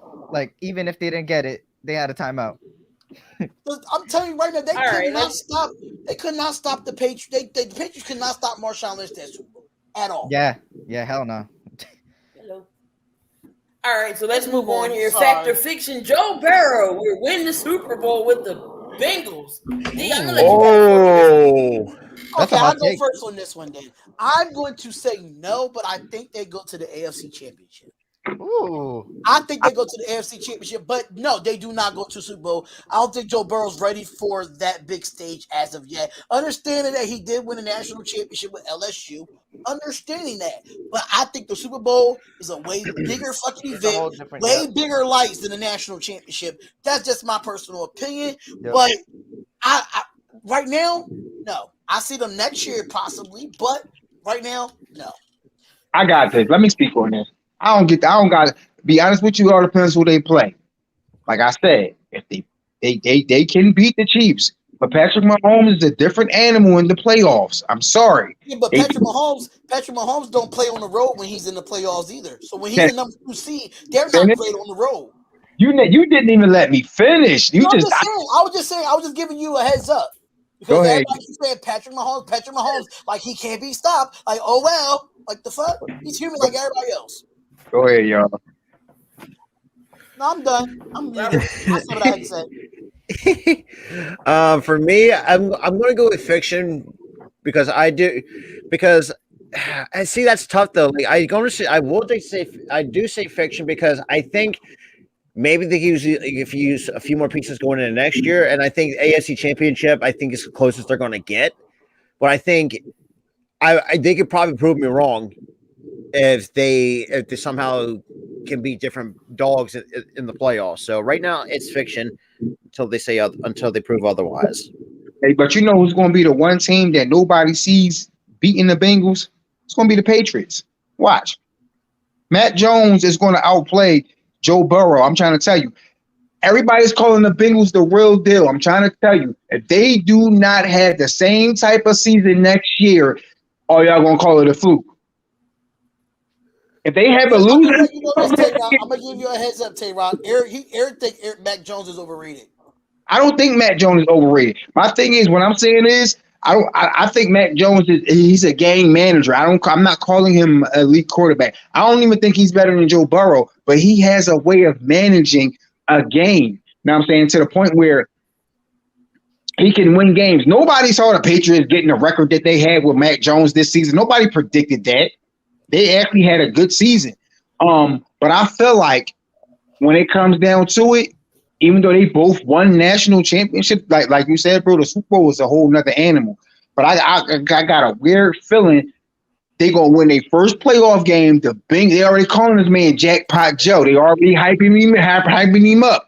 So it's going to be a playoff that's going to shut that down. I'm trying to tell you, when it matters the most, it's going to be a team that shuts that down, and then they're going to regroup and not overexcited off of winning a playoff game because they're young and they haven't been there in a long time. I'm not saying that they can't win, I feel like they have to win the wild card and then a divisional. I don't think they're winning both. I think they can make it to the divisional, but I don't think they're winning both of those games. Now, if they do, I'll give them more respect. If they do win both of them. Demetrius, they played a shitty Jaguars team. Anybody can put 50 up on the Jags. I have not given the Bengals respect all year. Because I'm not just going off of one. Anybody can have one great season. Any team can have one great season. The Jaguars had one great season when they made it to the playoffs. Look where they've been since. That's because they got rid of all their people. Yeah, the Jacksonville Jaguars only had that one good season, but after that, they still haven't been shit since Mark Brunell. And then the Vikings will always make it to the playoffs, then lose. Same scenario every year.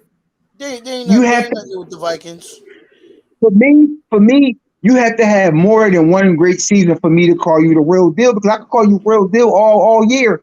But if you, for real, the only way I call them the real deal, they got to win the Super Bowl this year for me to call them the real deal. Or they got to have a great season next season, because now if they play the way they played this season, next season, I ain't got nothing else to say about them. But I'm not just going off for any year. Any football team can have a great year. Then next year they can have a slump. It happens. Look how Carolina won for the Super Bowl, and next year they wasn't shit. It happened. You think the Bengals will get the Super Bowl? Nope, but I think they can make it to the second round. I think they can go to the next round. I think they can do that, but I say no.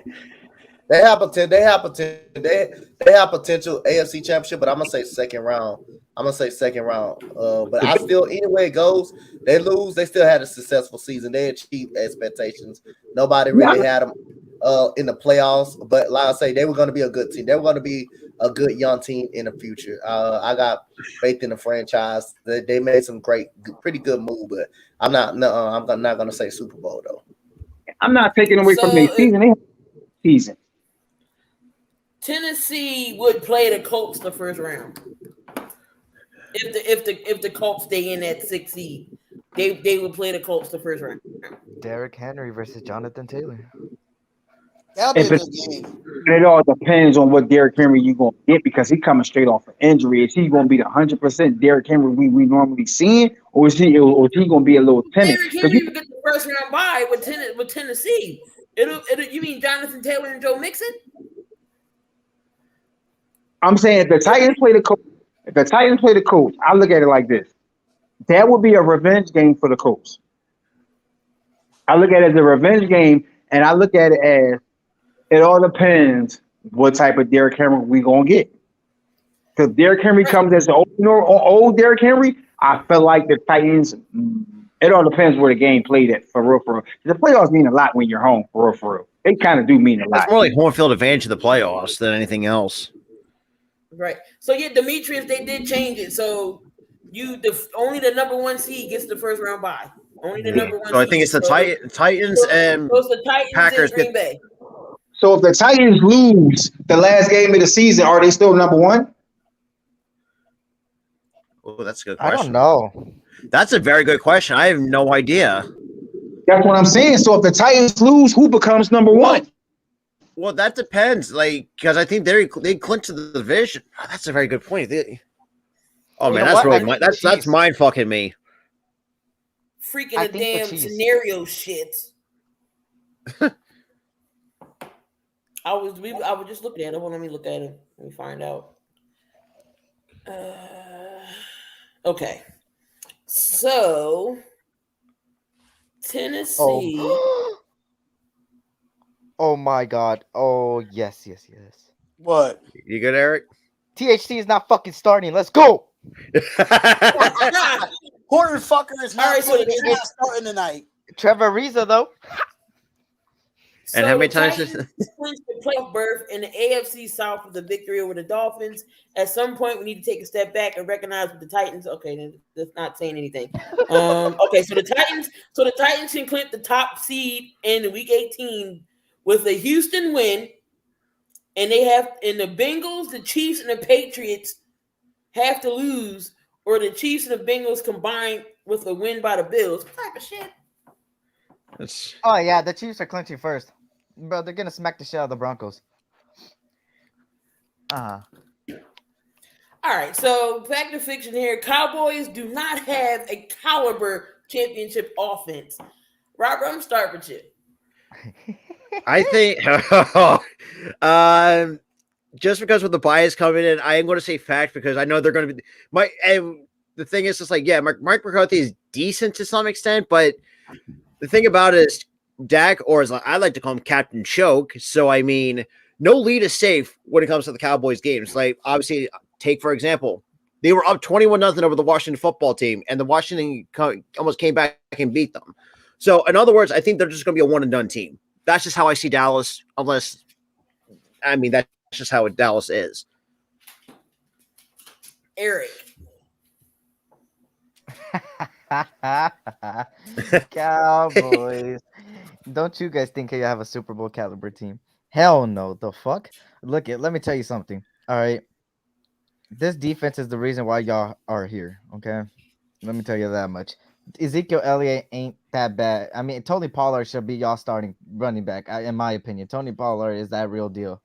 On top of that, yes, and you just lost my Gallup, which is a big blow, and everybody knows it.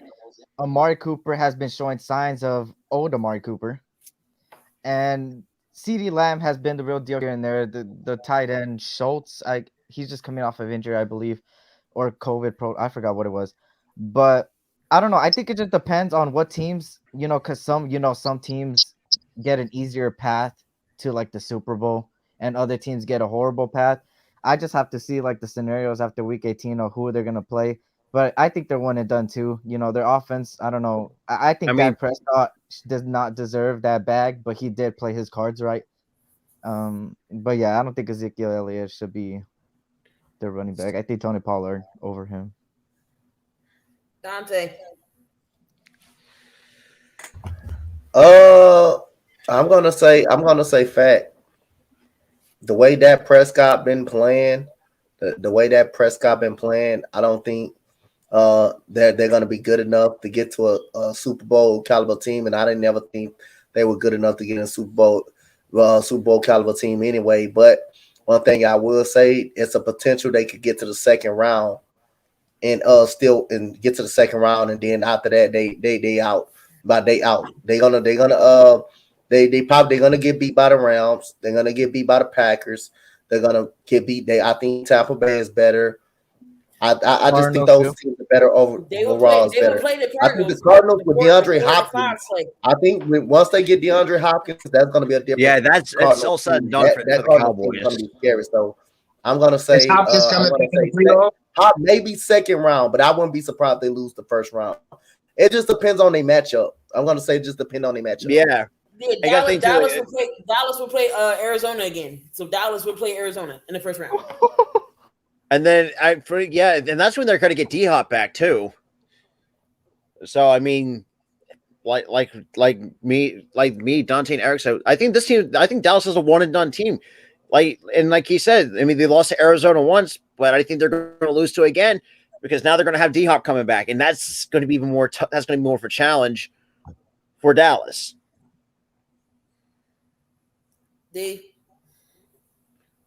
Now, what was it again? I'm sorry. Cowboys do not have a championship caliber offense. No, they don't have a championship caliber offense. Michael Gallup went down with that ACL. It really hurt their chances. Ezekiel Elliott has not been great all year. Tony Pollard should be the starter for the rest of the year and just ship off Ezekiel Elliott. That's just my personal opinion. I think Tony Pollard is better with this offense than Ezekiel Elliott is. That's just another thing for it. And I think they don't have a tight end that's going to be a threat outside of anything else. They tight ends are not a threat. You could cover them. And only thing you really got is CeeDee Lamb and Amari Cooper. In Amari Cooper, I mean, he's up and down. You see him up and down sometimes. CeeDee Lamb, he'll break out for a great game. And then, he gives you some consistency here and there. But, CeeDee Lamb is still a good receiver in this league. I just don't think they are a championship caliber offense. Only reason why they're so good because their defense is better than their offense. Point blank, period. I'm going to answer this question like this. The only way I would have believed that if Zeke was the old Zeke and they ain't had no injuries. That's the only way I would believe that. That's the only way I would believe that. If I'm Zeke just, was talking, I'm just talking in the moment, like as of right now. yeah, right now, no. But like I said, they had the old Zeke and they ain't had no injuries. Probably so. Yeah, I think Michael Gallup really hurt them though. Are the Tennessee Titans a clear AFC favorite right now? And Donte, I'm starting with you. No. Wait. Until, like I always said, until you beat them, they are the favorites in my end. Until you beat them, the Kansas City Chiefs, I'm gonna still give them an upper hand until someone finally knocks them off, and that's just the way it is. I think the closest threat to them probably may be the Patriots. Maybe the Patriots, but without Derrick Henry, it's going to be really, really hard. It's going to be actually really, really hard to beat people without Derrick Henry. But I think if Derrick Henry is back, then I will say yes. It just depends on if Derrick Henry is back or not. But until the end, I'm gonna still give it to the Kansas City Chiefs as the nod right now until someone prove that they can beat them. As nobody has done it in 2 years, so now I'm gonna take them. I'm gonna take them. Somebody does. But if Derrick Henry comes back, then yeah, I would say they were a bigger threat with Derrick Henry. Robert, I'm going to say no because it's like Derrick Henry is pretty much what defines the offense for Tennessee. Credit to they know how to be good teams without him, but I think Kansas City is probably going to be the number one favorite to win at all. But there's a few teams in mind that I could feel like that I think Patriots going to be like I think like Donte said, it's the only team that I can think of in the AFC that can be close to knocking the Chiefs off the perch. Maybe but yeah, I mean, I think Tennessee's probably the third, or I think maybe fourth best AFC favorite. But right now, that goes as a fiction. Tayrock. No, and that's my clear answer. I don't think so unless they got Derrick Henry. No. D. Yeah, if they don't have a 100% Derrick Henry, I definitely don't see it. They're not you said the clear favorite, right? Right. Yeah, they're not even with Derrick Henry, they still not the clear favorite. That's just my opinion. I agree. Eric. Everyone said it for me. All right, so we was talking about home field advantage, and home field advantage isn't an advantage for the Packers. Now, hear me out. So in 2011 playoffs, the Packers went 5-1 that year. They got blown out by the Giants, 37-20. And we've seen in the 2020 draft, in 2020, when they got knocked off and Aaron Rodgers didn't know what down it was, instead of just taking a field goal. So it's home field advantage isn't an advantage for the Packers. And I'm going to start with D on this one. What? Home field advantage, fact or fiction, home field advantage isn't an advantage for the Packers. They got number one seed. So it's them being at home make a difference. That's fiction. Because the last two NFC championships they hosted and they lost. That's fiction. I don't think home field advantage really cares for the Green Bay Packers because they find some way to fuck it up. I'm just saying. They find some way to fuck it up, and every time they get to the NFC championship game, they shit the bed. I'm sorry. I think because Desmond King was horrible last year. Ooh. That's what I'm saying. Like, it's just something like Green Bay is starting to look like the old Indianapolis Colts. They'll go to the championship, to the conference championship and the conference championship, and keep losing and keep disappointing these Green Bay Packers cheeseheads all over again. I'm sorry. It is what it is. Like Aaron Rodgers, if he doesn't even get to Super Bowl this year, he's out of there. So no, it's fiction. It's definitely because fiction. If Aaron Rodgers don't make it to the Super Bowl, he comes to the Niners. He already made it clear. Good, keep him there because I don't want him. They keep rumoring him going to the Broncos. I don't want his. I would hate that shit. You know why he's not going to the Broncos? Is nobody over there for him to win with. They're a young team. Aaron Rodgers is not trying to go to a young team. He's trying to win now. There's only a select few teams he's going to go to. He's going to probably go to the Niners, maybe the Raiders. Hell no. Maybe you wait. So Eric, you trying to tell me you wouldn't take Aaron Rodgers?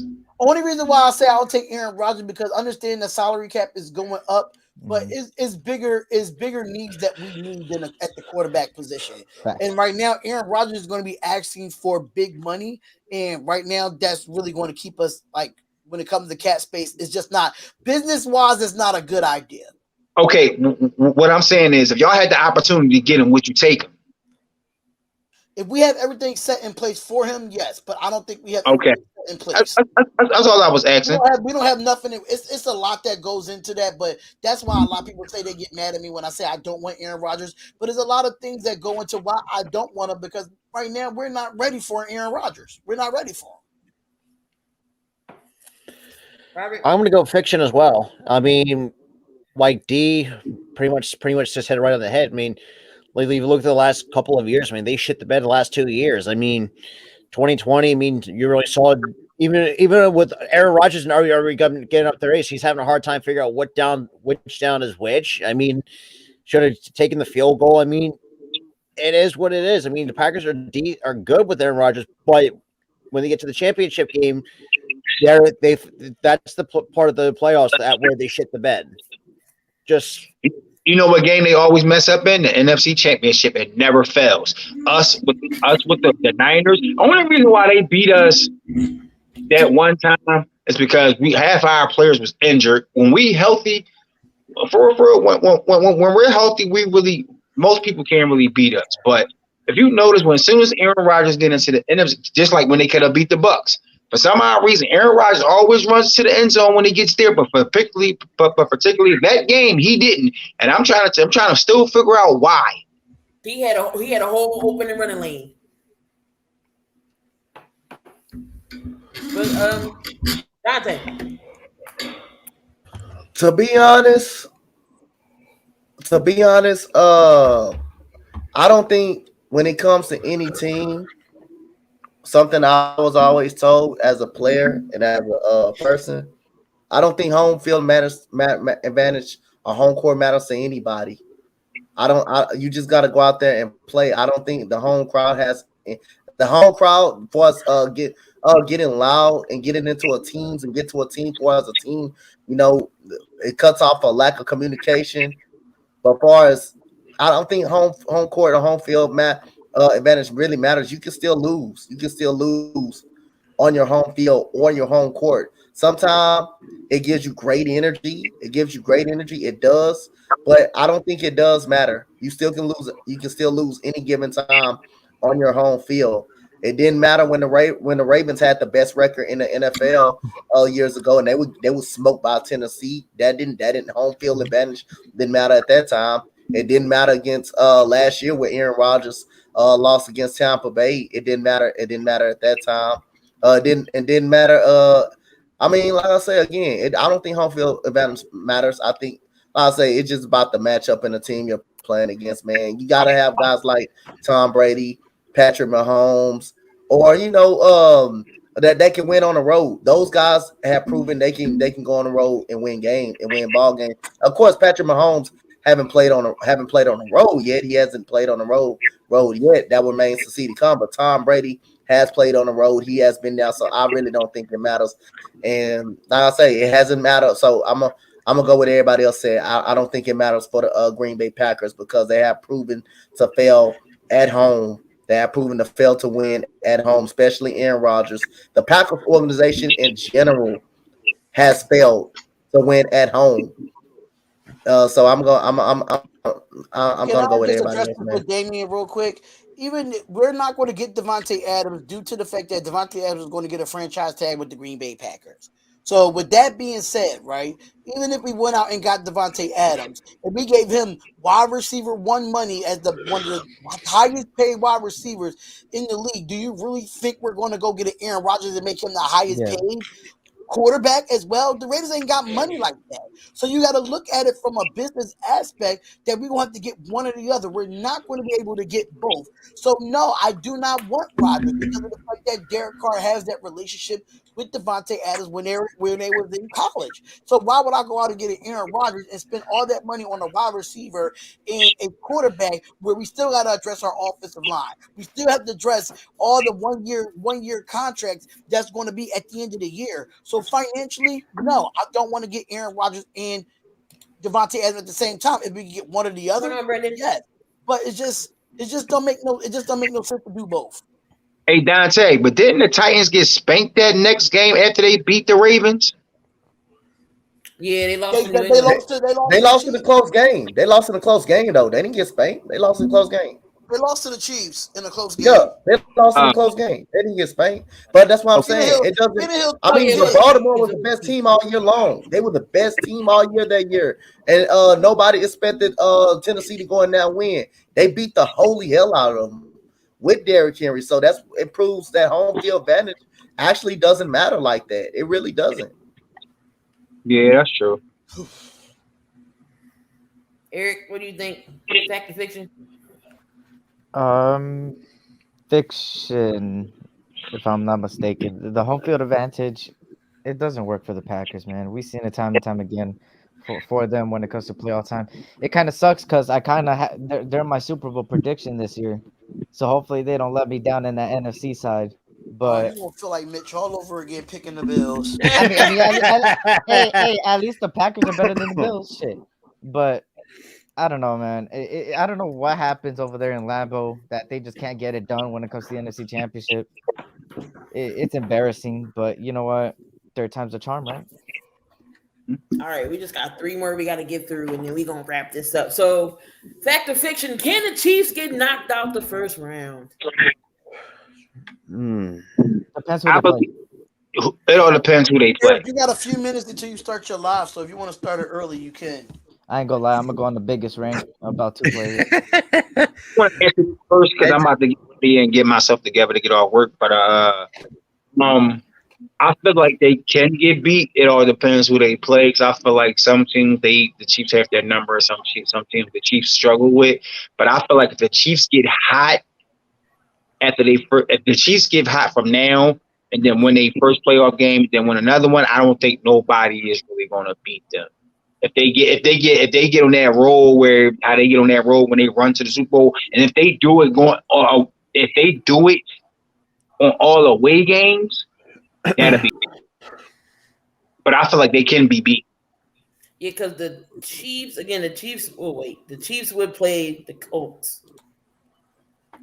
Oh yeah, the Colts are smart. Only way I see the Colts beating them if Jonathan Taylor has a big game.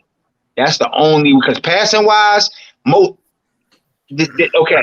Now, certain games the Colts can play shootout games, but if you let the Chiefs score anything over 35 points, you're not going to win. You're not going to win. You would have to go literally touchdown for touchdown, and they only rely on Jonathan Taylor. They're not going to beat the Chiefs if you just rely on Jonathan Taylor for that game. It's not going to happen. Carson Wentz is going to have at least a 250, 300-yard game for them to. It's possible. He can do it. I'm not saying Carson can't. He can do it, but Carson's going to have at least one interception out of that whole game. If he throws more than one interception out that game, they lose. If he throws more than one, he loses. And that interception has to be in the first half for them to win. If he throws it in the second half, they lose. Anybody else back to fiction on that one? I mean, I'm going to go with Tayrock because it depends on who they play. And plus, we all know the Chiefs are not that good on the road. So, I mean, that could also factor into whoever – if the Chiefs play anybody on the road, that could also be into account. You can factor that into the account. Like, if, say they do play the Colts, if the Colts are home, like if Jonathan Taylor has a big game, I think that's where – I think the Colts are going to have or probably have that advantage. Carson Wentz also has a big game too. But other than that, I mean, it all depends on who they play.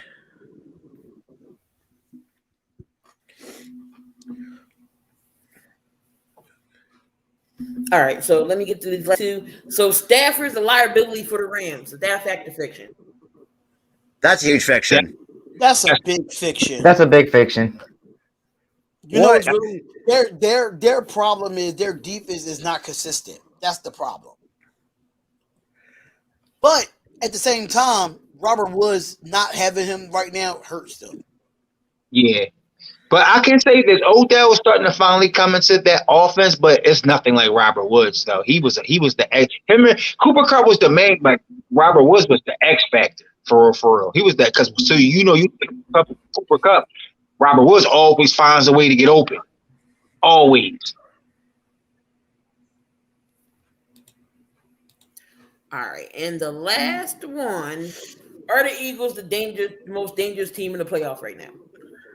Right now, that's a fiction. I think we still got we're still in the retooling process. So right now, I mean, we got some good pieces, but I think fingers crossed. I think we can get dangerous like 2 to 3 years down the road. But right now, that's fiction at the moment. What was the question? I'm sorry, I was in the kitchen. Are the Eagles the most dangerous team in the playoffs right now? Are they the dangerous team in the Eagles? Yes. Do they have a? Do they? Or yeah. Okay, so the only way I can say I think they're not the hottest team in the playoffs right now, but I think they are the hottest team going into the playoffs when it comes to the NFC. If they could run the football effectively, and you can keep Jalen Hurts clean, and the defense can do what they do what they potentially could do, they could probably still be the hottest team in the NFC. But overall NFL, I don't see that. I look at it like this. I don't even think they are the hottest team, but I feel like if they could make a strong run, I feel like if they can get out the wild card game, if they can win a wild card game, I think they'd be a little bit more dangerous if they can get out the wild card game, especially if they, like my bro said, if they can run the ball effectively. If they can get out the wild card, I think they got a shot against any team in the NFL. That's how I feel about my team too. We could get into the playoffs and get a wild card team. I feel like the Niners and the Eagles would be the two teams most people don't want to play because they would be like the Houston Texans or another team that would be like a spoiler for a top team. Feel what I'm saying? You don't want to play teams in a wild card because you play teams in a wild card because that wild card team could possibly beat you. Well, look, the Pittsburgh Steelers and the Giants won the Super Bowls, being a wild card team, winning on the road. So never say never in this league. But there you have it, guys. Another 7,200 second podcast is wrapped up in the books. Anybody got some last words before we roll out of here? Nope. Can't wait to playoff time, man. Can't wait to playoff time. See y'all next week. Same time. Everybody. I mean, I got your back, Eric, tonight. Don't worry about it. I got your back. Man. Hey, I'm gonna say one thing real quick. Sorry, Key. Stay tuned, guys. I'm going live right now. But also another thing, I'm about to go on a 5-minute rant before the game because this is pathetic from the Lakers. Who y'all playing? Wait on me. I know I'm streaming on mine as well because I just got my notification. So wait on me. Don't start. Yeah, got you. So right after this stream goes off, make sure y'all tune in about Donte and Eric. Eric's probably gonna rant and rave, but make sure y'all tune in right after. Tayrock, they already lost to the Kings this year already. Oh man, you got to put on a Buddy Hield jersey. Hell, you got to put a Derrick Jones on. Y'all, if y'all lose to them twice, you definitely have to put a Kings jersey on. Hell, no, I would never put a Kings jersey on. All right, I'll put it like this: if the Lakers lose to the Kings, you got to grow your hair out for 6 months. Oh shit! Oh shit! I don't trust this team, Tayrock. I don't trust it, man. They lose to Tayrock. He's already 0-1 against us, bro, because he already lost the bet to me. I would have been 1-1 if I would have just trusted my gut on that Bills and Patriots game. But y'all got 10 minutes until Facebook decides, like, oh, we're not going to go live stream. All right, then I'm gonna head over there. All right, y'all. I'm about to head over there. I'm gonna go hang up. All right, y'all. All right, so there you have it, guys. Again, make sure y'all come back. Another 7,200 second podcast will be next week. Same times. Well, probably not the same time, but it will be the same channel. But as always, I'm Key. I'm always in the building. We'll see y'all in another video.